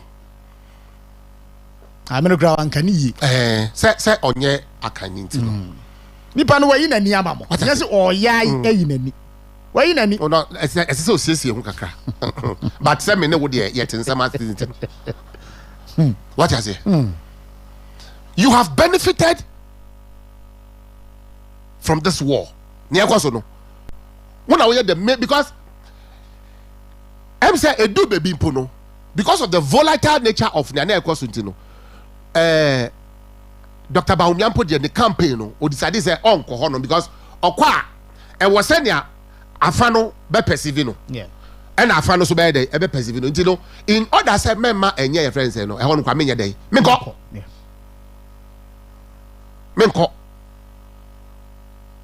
E kasa de se penyi bia dey eye but wo de wo nko na wo nko ja honom ko kasa it is only when the NDC is in power and abako enjoy relative peace and them na more power so what are you doing about it Mr. President and when a man will be sa wo no omo say wo ya eyiweni ama omo wo ya eyiweni ama omo and the lady was very gentle in the presentation. I say who ye you but the question is that once a bino ma to no ni pe wu no we you ani amomo what done with amomo in seminar wo kan any a boy wo share omo before the elections no the reason for which I am told says our area on 6 constituencies wo nyina no but we are register 0000 or the police station. Yes, it is an indication say e honum na before pon ni ho what I say. The result of the elections was 6 constituencies in Chelsea. A honor and before Ponya Day. Any ho. In NDC for one go on. And an NDC candidate to catch you almost say it is only when Oba power or no what power and the party what power. Now some and that's some Jeba Honum. Yeah. I don't think I'm far away Modia Day, more than 2 about the mile mono.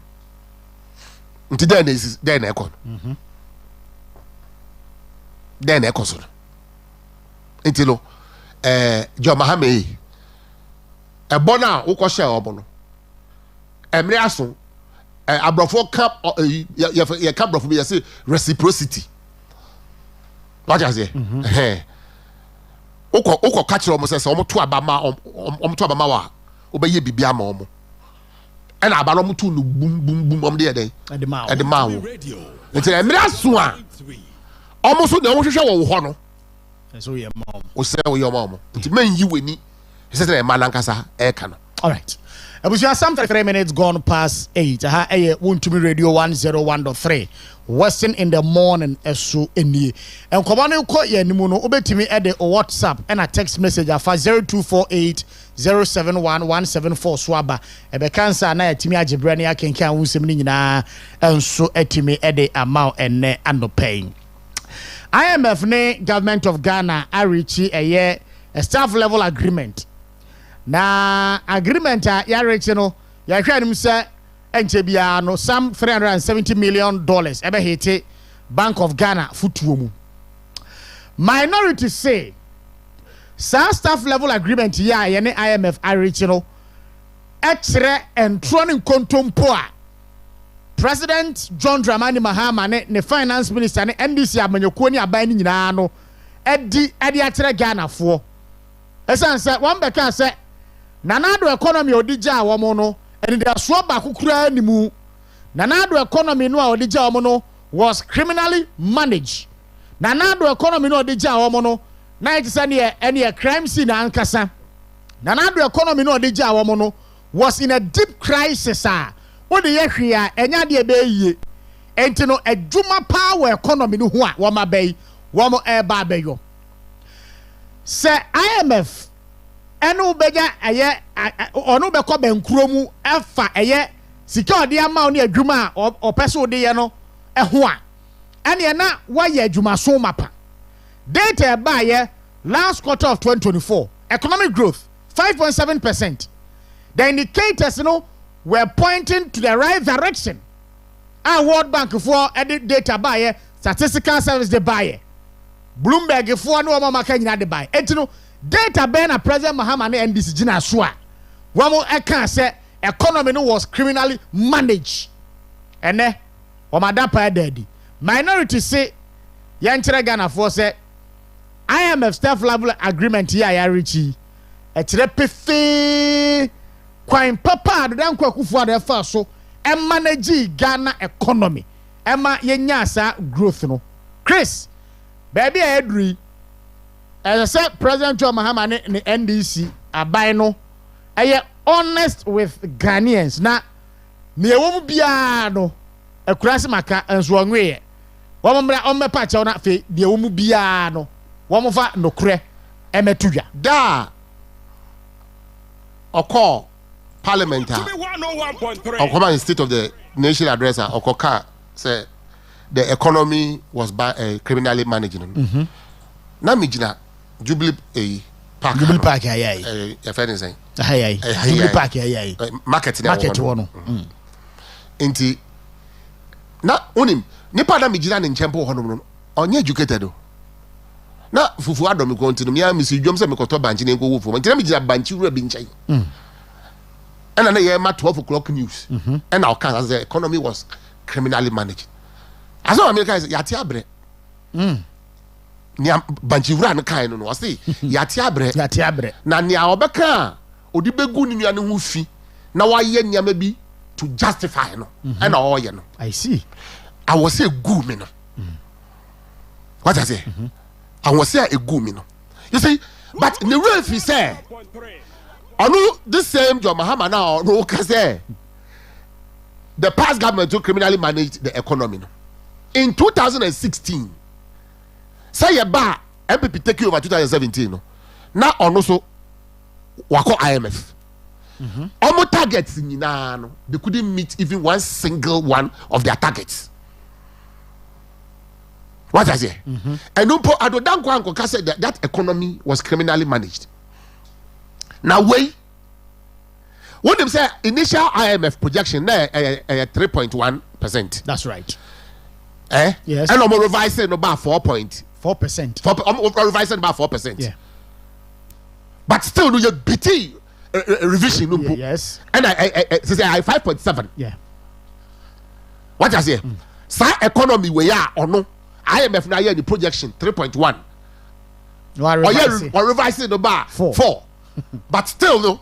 Yeah, BT no. Ako 5.7 no was criminally managed. Now you tried the award 2017. Now one kasa who call IMF no. With targets now you couldn't even meet one single one of your targets. You couldn't meet them. What was it way? Sa economy way. Criminally managed. And don't think now I'm call IMF. Now I'm call extension. And IMF said no. Figures no, and the economy in each channel. Very positive. Yeah. It's the year mamo extension. That is it. What I say? Now you when you now you wait. I know 2000, almost free power 2001. We had to go to HIPIC. Anyway, no. Yeah. Anyway, no. It's no. Sesiano. Yeah, can say finance minister. Just like you have said, you know. Umbra out. Now Umbra say, yeah, figures are you did jano. Now are criminally managed, you know. And then IMF one akasano. We and yet politics now normal the usual NDC MPP politics, no. There be way no IMF do a referee. That is you can't referee or no, you're neutral. Ojefinfini on Cam Mobi. They should come out. The NDC should come out and tell us say near IMF for air cano and no correct. And no correct. What I say? You see, emire dua esesa yetimi ye politics a ehote. That's right. And your business as usual. Debi. Say you clean politics. So unia no yade. Na so ye ni ya. Just like oyele wanya ni ya o criticize no. What you say? Yes. So ye na oye ni ye so a. What you say? Bonabaso. Yeah. Enku. Rather no. Emma unya respect. Go for boost. Papa kanokure. Yeah. But Mwankasa Mundim ya mopesa wo be with the economy. Ain't you know? You have to paint a bleak picture to the good people of this country. Because Mundim say majority of Ghanaians are gullible. Yambe kebiano or moba jiatum. Ain't you know? Moba kebiana munya kwa la muda ya munyama. But Chris, I was very shocked though. Yeah. So, President Mahama to be being no cancer asem no. Wafa. Ma me cancer chiro. Yeah, Mahama na ye nim no wo. Jo Mahama na ye nim. I know Jo Mahama from a certain angle. Bibi ntimi nka. But I know Jo Mahama from a certain angle. Let me tell you something. For all you know numpo no. Sada na okọ gina parliament no kwa set of the address no. Anopa na otika mu na okọ parliament no. Na ye bibi man keke na go through. Okay, say some time ago, right before international press, all my address be do baby na pages, you know, pages be a yayira. Yeah. Such is the man. Such is John Bahaba.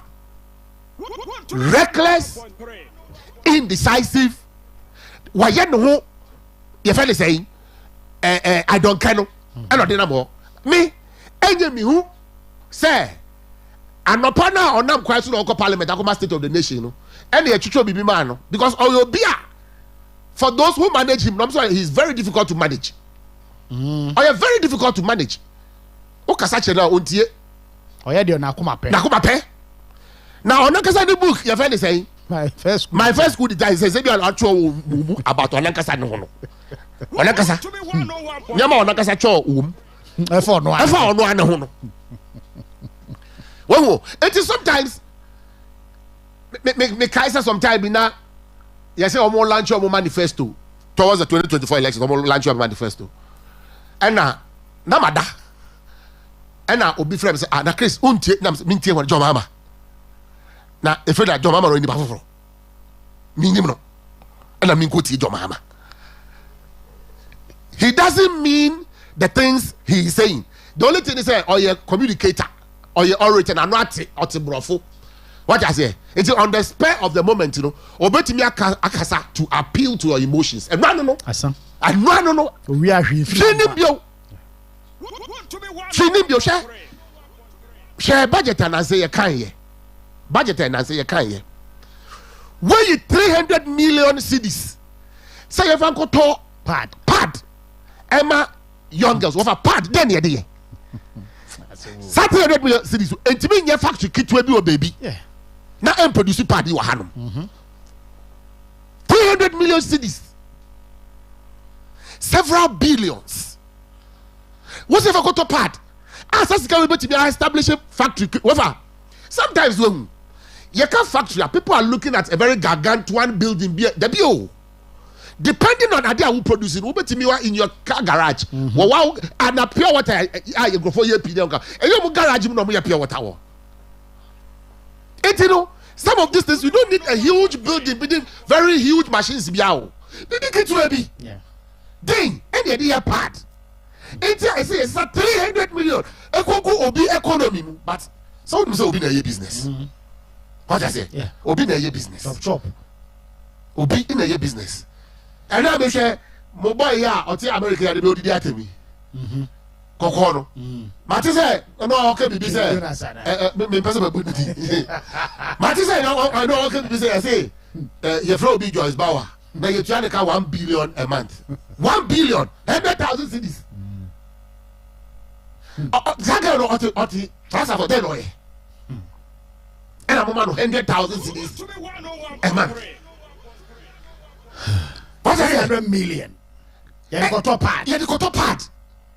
And I can yet be fancy factory. What? Now I'm produce you. Hey, Yesu. Now the mobile is a government spokesperson yes. You look at this. Mediocrity at its highest. Oh no. Mediocrity at its highest. No. $300 million cities. What do you call top part? I believe say factory over to set it up. And I yes part no. You don't need 300 million. You could use less. Yeah. To build that factory. Yeah. Now why we produce it at the end of the day, we create jobs. Jobs. What I say? We create jobs. But also say could go be economy. But like I said, you know, you open your business. What I say? Obi in your business. Share government communication. What's the sign of the call? 78 billion. 78 billion. Yeah. And I'm the call. The government communication, then we communicate. Well, yeah, politics they do be say Ghana need be any at you. We know everything. What I say? Because Bibiano any bottom. So I don't need any government spokesperson on communication, and I say debit information as a day to come and tell me say Osikani umpe and they say na bottom tia I am yami bottom, and I know how deep it is or how shallow it is. And you know, Ghana fuwe no cry na beda ho no mo. IMF initial projection no na 3%, 3.1. Yeah. Omo revise here about 4. Yeah. Still, our people were so resilient. They managed the economy. Say a BT IMF revision to 5.7. Yeah. At forcing, we are expecting you to come out and speak to the figures. Because when you decide to come and speak to the figures, in somewhere, your mama and then as a parliament, you know, so you don't speak to it. Yeah. But here you a press conference, and we will speak to the 2017 figures now. Mudija MPP, no, we will speak to it. Now you actually say between the two, no, which of the economies was criminally managed? Now Ghana for Dimokra Huyamwa. President John Mahama ya no gina wa wo kasa ise obi a mismanage economy no. Na breso na covid bia ni bia. Yes. Russia Ukraine to kwa bia ni bia ho. Yes. Prof Mills say ko ni nkrechi a oja economy ni ma 14.3% no. Yes. 2017 ba wie ya wo sore so no. Na wo de aba eye ye kan say 3.4%. Yes. From 14. Yes. When we nya no say this one was criminally managed. Be ka kire obi a na breso COVID-19 aba. Esunsuanso bebre. Osikani, when instead of working here, when with the funny thing, this very Mutala Mohammed and yes, or attributing the state of the economy no to COVID-19 and Russia no. The same Mutala no. What can I say? Joy News, a news file. What can I say, man? Na government spokesperson on the economy or say how COVID any Russia Ukraine war impacting economy no. Or say intro. Yes. And then you are in government and you are supposed to speak to the actual situation on the ground. And then you're Russia Ukraine. Now Russia Ukraine and then I started here. COVID. You know, brings to the COVID no unity. It's you know the initial difficulties like the strenuous you feel say na kasana abibia go through no at the initial stages of COVID no yen na efesi yen enumpo hwe the economy no ye di jae 5.7. Yeah. What I say when you nkoda no workers were paid without some teachers need to car no go school. You enjoy free water, you enjoy free electricity. Now you have free SHS. What I say, when you know at the untold pressure by economy, but I don't think any Bahumia were able to manage any of the 5.7 a jamono. This economy was criminally managed. Now the person business say you can criminally manager nentiasia pa idea. I mean Kasemjo. Makacho said the man is an orator. Otibrofo. Nanwate. Or your kasafo. on the spur of the moment, obetime can be to spark to entice you. What I say, I don't know, I don't know, now we are too intelligent, say. When John Mahama speaks, I don't listen. Me John Mahama okasa mintie because knowing him for who he is, and a much ado about nothing. It's a John Mahama okasa mintie. And pay your better now. What the video? And by the say, Nia Obakache Omo Hondomono. He is doing the very opposite of himself Obakache Omono. Such is the character John Mahama. Such is the character. It's a media. When he speaks, I don't listen. Because when he say, at the paper bia enfi the casa do day. Emma. I to force me on this issue. No. You see, the figures are now out. Come and speak to them. When you speak to them, that's we will speak to 2017 figures. Now you're interested between these two economies, which one was criminally managed? Okay. Chris Labiwatema Yenase Abusia Yenya some few messages Abekansa Nafi. You move on to the next topic on our table this morning. Where do you say? Is President Mahama also wicked for extending the COVID-19 levy to 2028? Thank you very much. Despite his previous criticism of President Akufo-Addo as wicked on the same matter?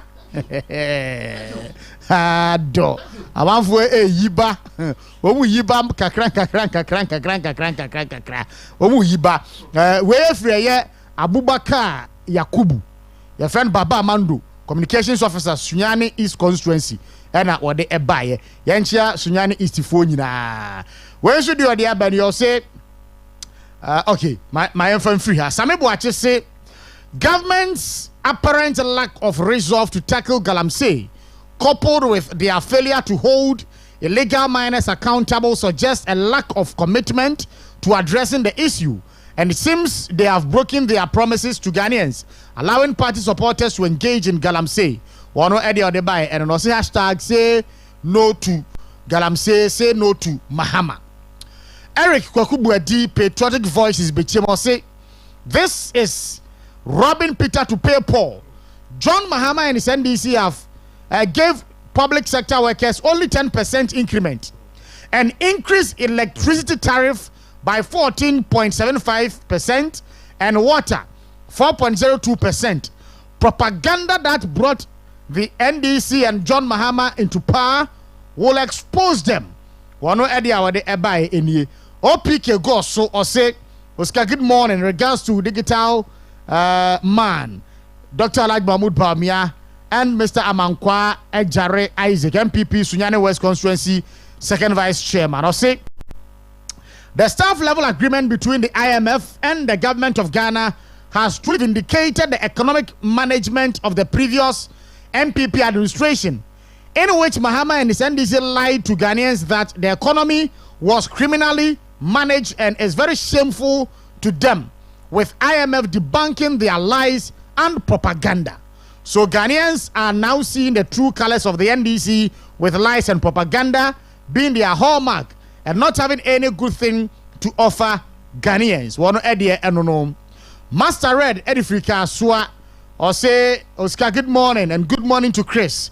We the good people of Ghana told Ghanaians that John Mahama and his NDC party are criminals, murderers and drug peddlers. But Ghanaians did not believe us. And what do we see today? Within only 4 months, 1,300 containers stolen. Galamsey, cocaine saga, killing of people everywhere. Indeed, Ghanaians have sold their color TV for a useless black and white television. And so, I don't know. Honorable Isaac Pisubedu said, good morning. You are doing a great job for Mother Ghana. Is it true that NHIA is going to expand free dialysis program? But the health minister said there was no free dialysis. So about Tampa, care is the hope. Ajana one government. The misconception is too much. One idea or the ebaye, and so I don't know. And we know. I come out so Dr. Light Mahmoud Bawumia free dialysis program on the buy. Yenya Honorable Minta Kando. Ebeka said there wasn't such policy. And so, NHIF was say they are coming to continue. And Obisa said, was there free dialysis program and now? Program I might say. And I will address this particular issue. What is it? A very intelligent question. Yes. And Obisa say, what's it? NHI Baba Tuasu. Now, they know say, and Shasia. Is it Tuasu? To me radio 101.3. Hey! Kotobe kuma memwo pa. Yeah, yo. Chris. Any nyanyo. What any papa? But unim bibi. Yeah, no, and this for Accra na. Yeah, warm na omo ya genuine Ghana loving patriotic citizens. I'm just as a Chris. Truth be told. Nya kwa die ya nhede hu ade papa bia e wo ye nimo.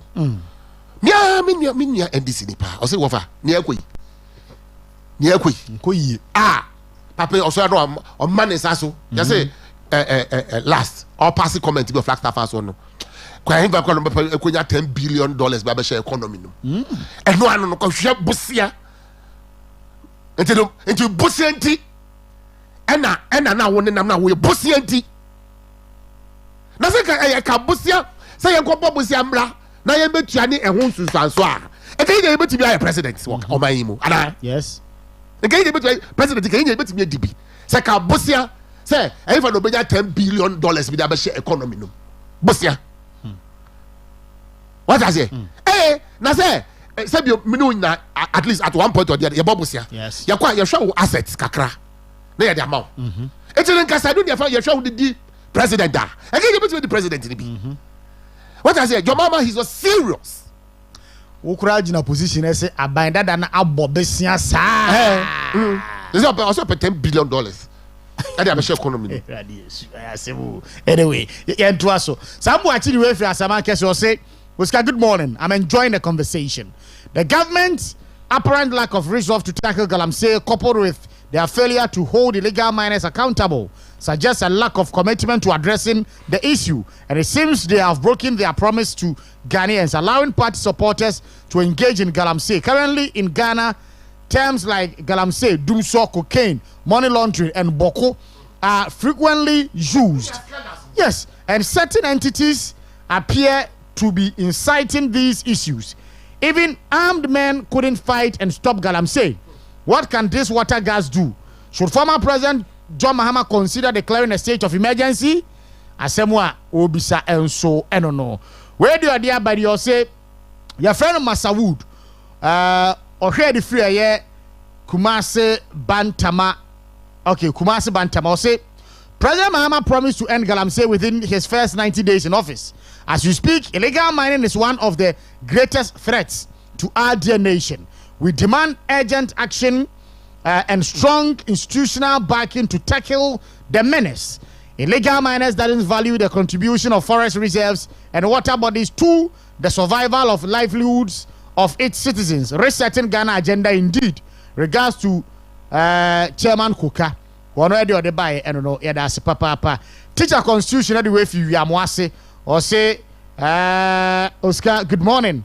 The NDC government lack direction since assuming office is alarming. They are silent on their own promises like the 24-hour economy and the Nkukwan Kitin program. Their inability to implement meaningful policies has left Ghanaians questioning their leadership. One idea what they buy and so I don't know. Say Sule Sunyani KTK Osi. Good morning. Ghanaians have regretted voting for President Mahama and the NDC. They have regretted exchanging their children's future for Nkukwan Kitin. A Azar government. Long live Ghana, long live MPP. Still, it is highly possible, inshallah. Wano ansu edia, wade ebaye enono. That's papa. Capito Eddie Free go sumenshia. Oscar, good morning. The blue elephant is still the best for Ghanaians, so we will bounce back come 2028 to continue our good work for the good people of this country. Wano edia wade ebaye and so I don't know ma yenda mu nyina wase papa say motivate mo messages ahodo ni nyina and so etimi abade aka mu nyina na ye beje bread na ye kua ni mu no ya be kenka ni nyina kama pa and so etimi ede amount Chris odi akwani aba otakwa na takwa nso a mining constituency me ba chawo what is Sami Jemfi I revoke all PMMC artisanal and small scale mining licenses with immediate effect now te ya no who ni say ye di ni ye ni na chi ana se ese ya kasam hwe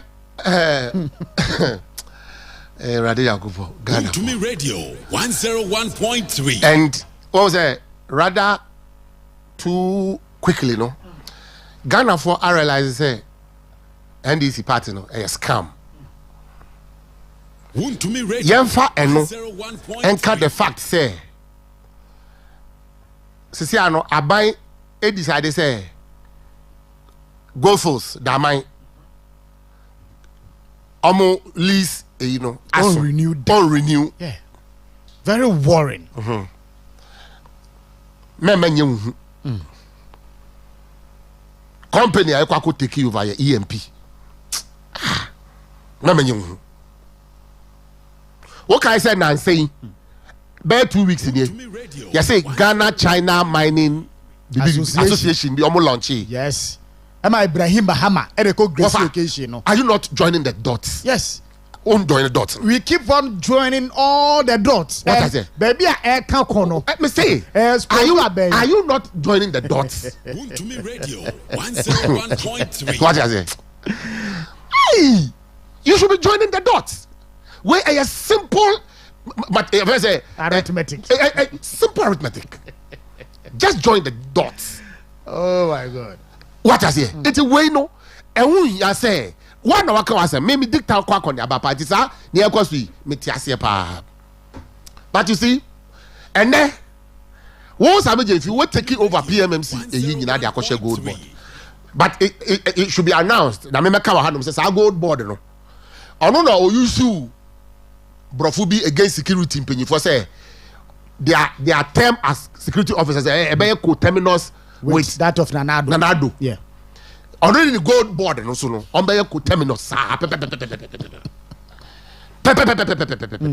because it is a scam what I say na ye encrophobia and on person who use the laws of the omaseda equity adie no no be lutu what for and I will say foreigners are engaging in gold trading yeah. By the end of this month omunko urefi say these people are still in the country simply nyambe ya ne say they will look for Ghanaians na ya register omo what I say no matter what license no me dey be to gold no e dey abre omo then they pay them then they will smuggle it away it's you know ni awo ye no rather no hwe the nado time na Bank of Ghana what I say because of gold for oil into the Bank of Ghana to gold no na Bank of Ghana for gold no to no price no na higher the ordinary local for no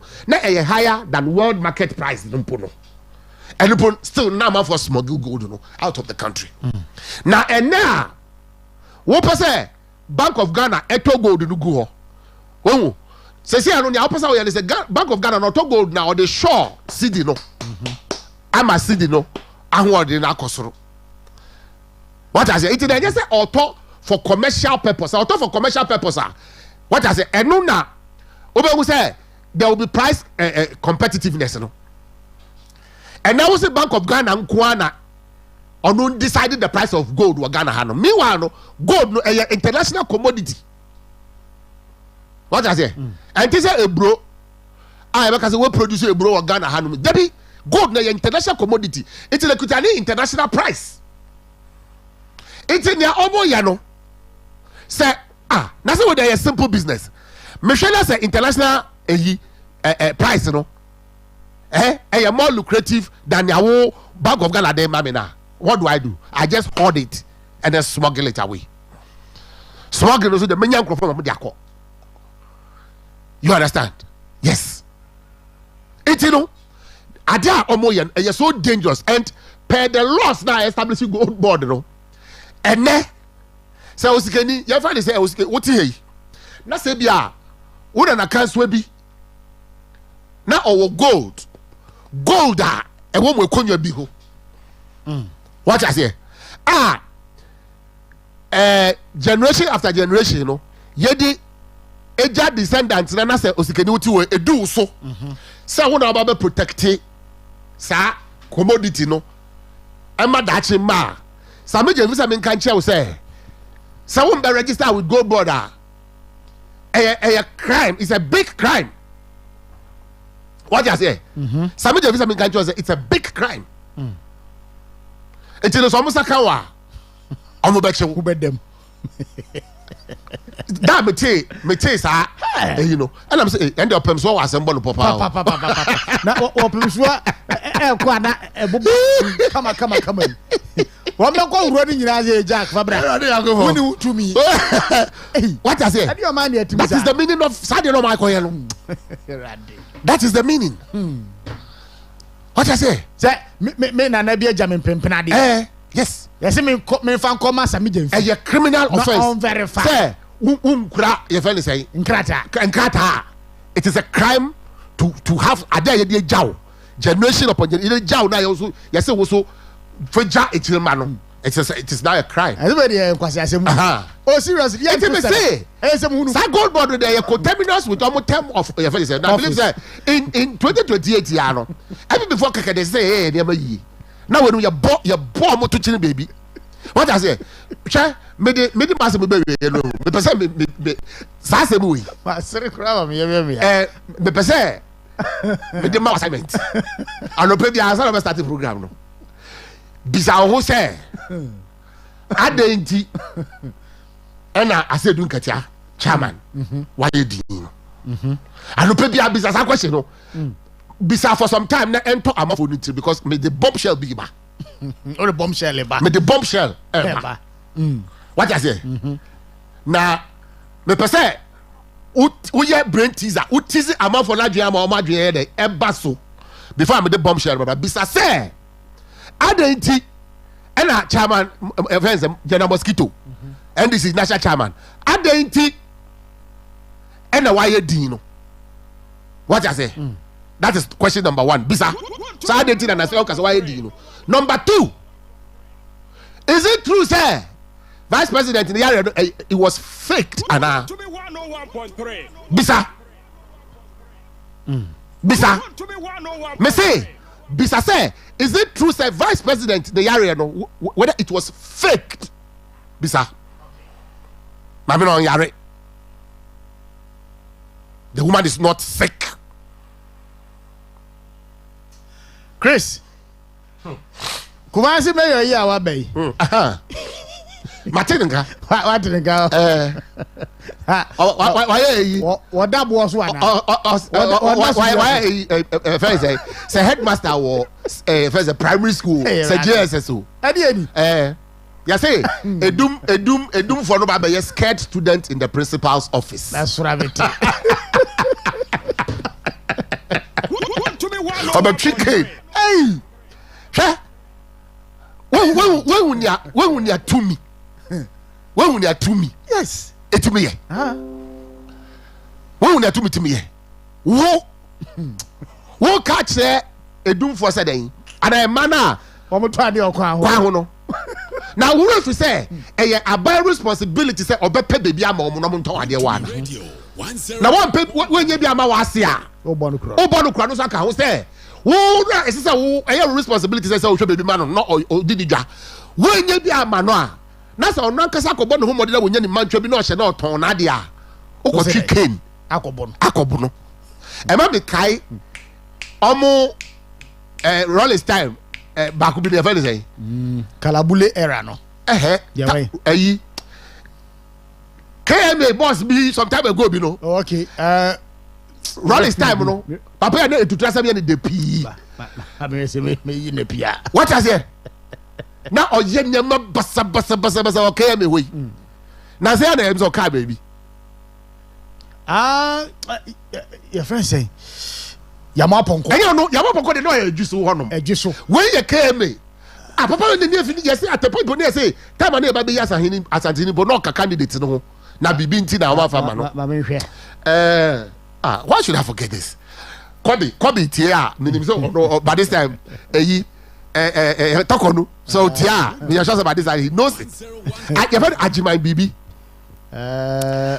anyway me ba Rolling Star no KM boss no Nana Kwesi Ajiman Nana Kwesi Ajiman onwa Nana Kwesi Ajiman what I say me say etutu asema na de TKM me hono we e deja vu ni na oye no ebi be na akwa ba oye na hwe the arrogant posture na yare interview hwe de ogina ho ni refi say sa to me na ono ofu se wenya na de kwakwa ye nya oye no e ya amafo de to me no man ni refi no ni refi say e amafo de to me no enye fie konwa o some political power way and if you when the people decide today Tunisia then they see hono abrantie bi and no say o man no say manko school me nya employment opportunities mako university akosua de awie so me koya ya de me cobra that could not say afuno me offer petrol offer matches o hwe petrol gu ne ho so o pa matches ni tu no ye dey o she no no ku ne ho within 24 hours am for no bufu you almost sorry ye no o metu abai 24 hours and then this Arab Spring the buy no yes when we say if it Tunisia no repeat the facts no can other Arab countries that's right.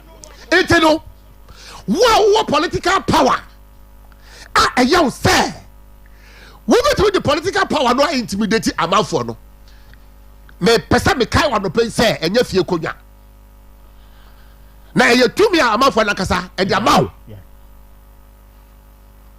and they are watching the video na minim say so we MPP ni na wo so wote kwan huru bi na enfia no ba na ebi be kanwa wo be bon sa no enu hu say December 2024 wo de dokuno price ana adodan kwa ho abufuo wan kwoto aba no ehu susuaso no ebi no the consequences of our inaction no ebi no and I believe say going forward no MPP for some mistake way yenye biota it will never happen. Okay Chris ma yana se yemi ahoma no tum na afrefo ne ahwefo atiefo nso entimi fa o madwen kire emra 0248071174 0248071174 Mr. Oba, just lower the volume of your radio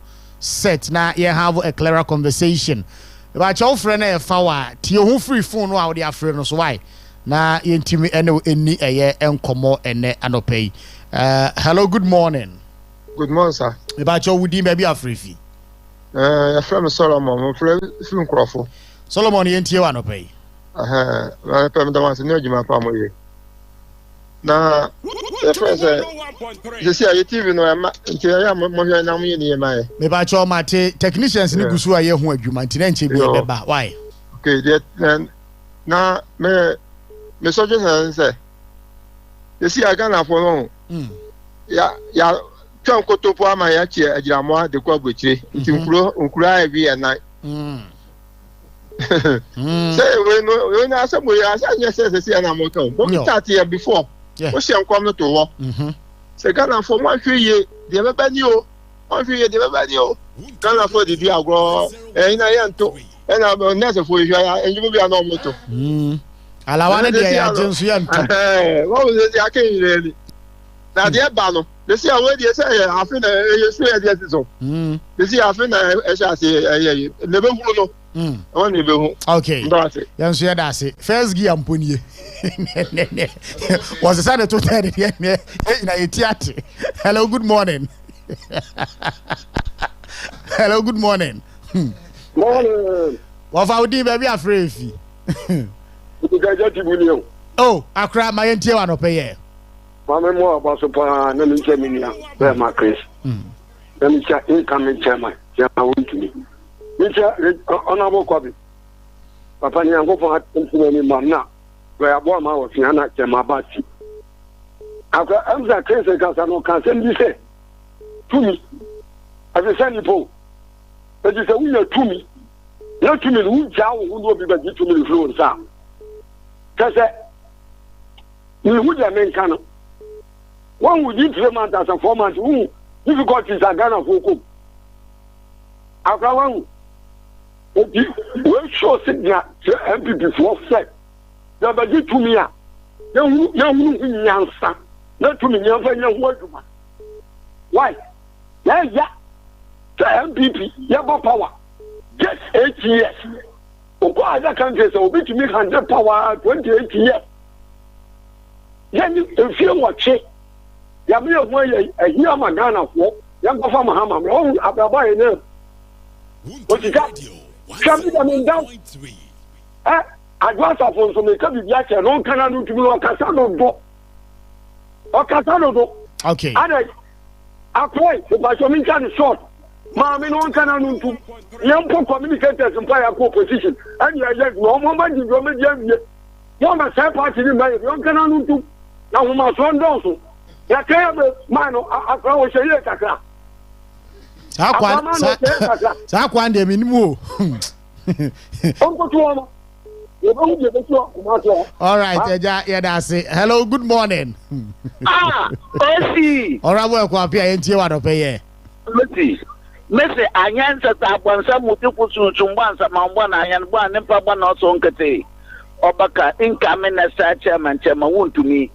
Ina honorable me kuduka Dr. Baomia ina mi MP lawyer nzu Kofi Japamasa ina oya honorable Kobi ina mpapa kuja kwa ni se kusini ya deno ya mention good kasan kutumpo 6 sasa metu wakana kafa bio yemu muyeni bio nso nya me bio pesenku ye ni moja ba na she do mama na anchina nkwa na jawu first 100 days shomo nsema we sisiga na ha inda bako do mama ntumunko ayalga ntumunko IDP kwa ne ka nu nyara bullet and don't see the police phone wo kwa won fa mo cars no fa ni na mboku krobo bako nkaga na wa mabada bako nkaga na wa Kevin Taylor ka we board that show too for do mama ntuma nkade maybe she ni Kevin Taylor meli ye dey en pon wo ga na ntije na so ka ye mu bi ni meda nta ma ka de otu for on na hom my brother,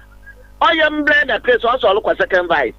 So the party here, Lucy, shall me be when your position or Western region, wait to have communicators there.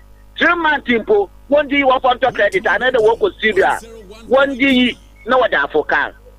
There might be positions in our communicators, but in our regional constituency. Or send communicators in a 1-to-1 more party. Your positioning. Communicators and copy ye juma. And for the position one friend bomb put on a Bangkok radio do.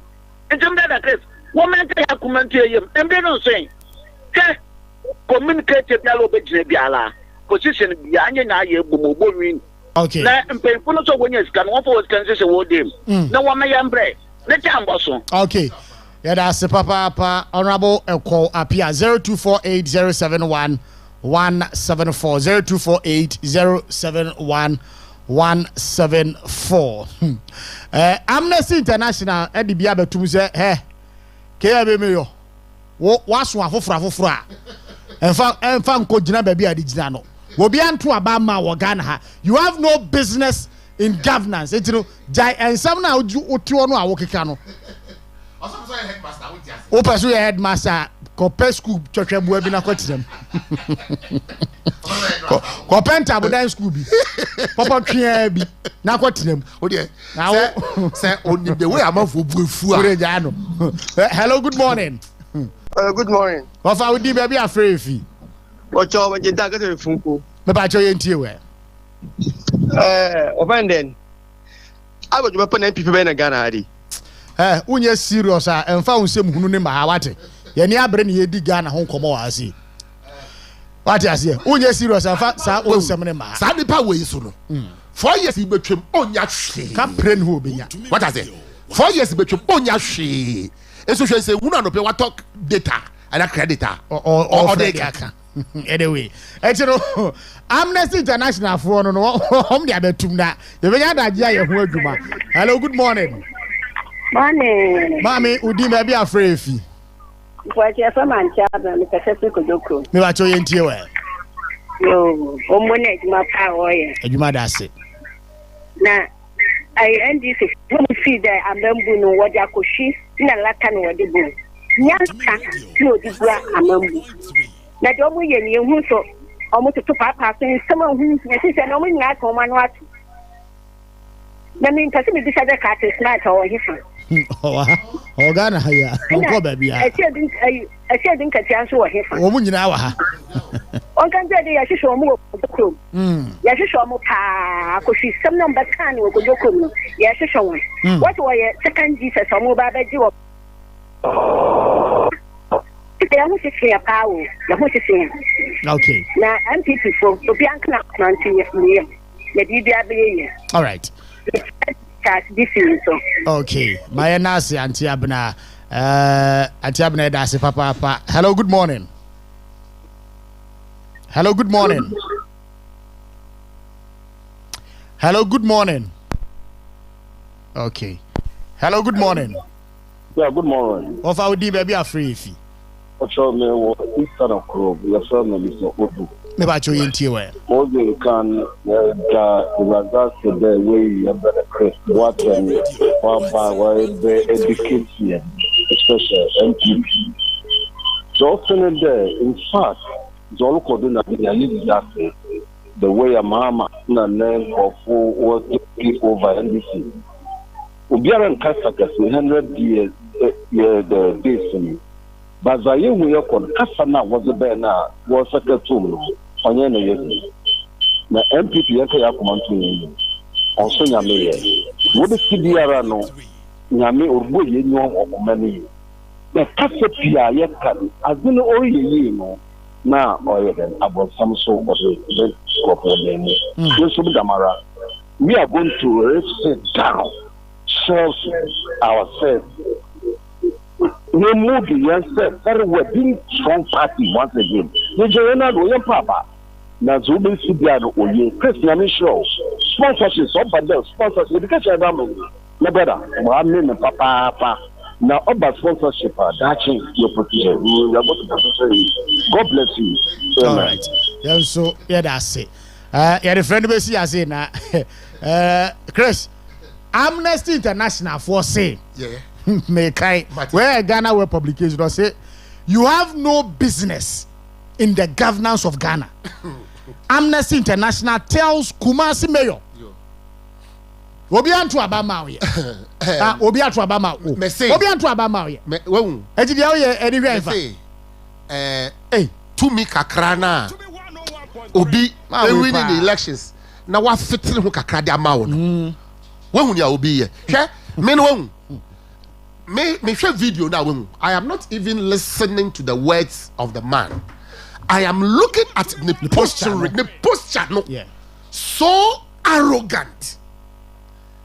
Oh, God is so arrogant.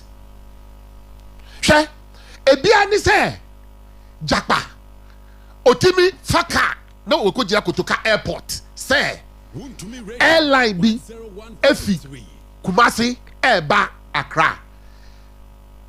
Officials na ewo Kotokano for manifest of the airline, no. Emano because obi work flight no so achi no without any express request no it is only a court that can grant it but onanka said the to me share nsem ekogina airport say airline no enfa omo manifest manifest ni a document a cover obia or flight in the sooner ebano ne record the dini BPR. Yes, man, he was looking for a particular individual. You see, that is how arrogant these people have become. What I say? That is how arrogant these NDC people have become. Oh, what got you fear? And I could obi. When you be a mawasi no, who no krono saka ho. Sa MCO say one we are waiting. So ye bema. O ma yenti say. Or the fear or so our 10 men be. Our 10 men be. Now obefa say we are lucky na say oba. Na so don't kwa no buy that we are lucky na say one you lucky na or the 10 men na ba. Hey. Say na bi no mutie. Say na bi no mutie. We are waiting. Now, you see, Ghana for Wabutre. Ghana for ye Wabutre brutal. But you say uta Uhufua Utunbema. It's you know, media me say or can try try. But if he decides to put his words into action now, a reciprocal your friend say be baba. Obe who say Ghana for yeah mema. Thank you. But we speak when the time is due. Very well. Chris Labi Boatin, incoming second vice chairman Western Region. And one ten Kano. O campaign idea. And when you support Bebre. Mami kasem cho. Bebre. Me bra ne kasa sisi. I see. Me so do mano pe mi chia. Ya mi chira. Ya mi chira. When we say we are see when say we to anamon pa. Eh? Yeah. Ya so fruit dia pa. Ni piao. Any piao. That's right. What I say? Me started ye. I have spoken to some senior members. I'm saying, Chris, we've been listening to you. Now, sometimes, you know, even in the comfort hour of our bedrooms, you say, now, Chris, that energy, ni boldness, not what they casano. I didn't think that on vie for some position be. Yeah. And I'm saying, nyamemre, enemre pa. And you know, apart from Ibrahim or Nakasa, what can radio sano pay? Enemy mami last week of friend me say me fuel me de be year rounds were region mu nyina no obeye eyi me was senior contractors bia they bought into the project. Okay. Me nua me hu me akasa me hu me t-shirt bia bad one. That's right. Now me say haya na be launch campaign no. Haya. You got it. That's right. Chris Yadase a member of the Western Regional MPP Communications Team. Pacho tena sema Accra. Very well. Yena team ni nyina ase. Me pacho nyame adomo a chairman wuntumi eba for national chairmanship position. Esi ahene ne etu ahene fo e wo party dum. Over the years eni ma dwumaden a chairman wuntumi aye e wa Ashanti region. Amba bia tra ko national. You know this time around no party ni bia nguma mutu wa ogina mu tententen esi ahene na etu ahene fo ya pese age to me free NDC fo insem a mo amunim de asase ye ye hia nipa or resonate with the grassroots woteme ko fam ho ko ya adwuma emeso banfa so chairman wuntumi eduru amonkai no na obeba region mu serial callers ne o maka identifiable groups amaka mu abomu a mwahya se push ye chairman wuntumi agenda ni nyina no obeba behia mo na enkoma ho nyina no watimi enemu edi abusua ye de nkoma ni si ase ye na team ni nyina ase wo mo aya de o chairman ba thank you yaro thank you so much same medase abna medase DJ Bone thank you Kelly thank you mana prek medase metina mu de ma barima ba nana kunadu abupra medin Osikani Frimpong Manso ye me amuso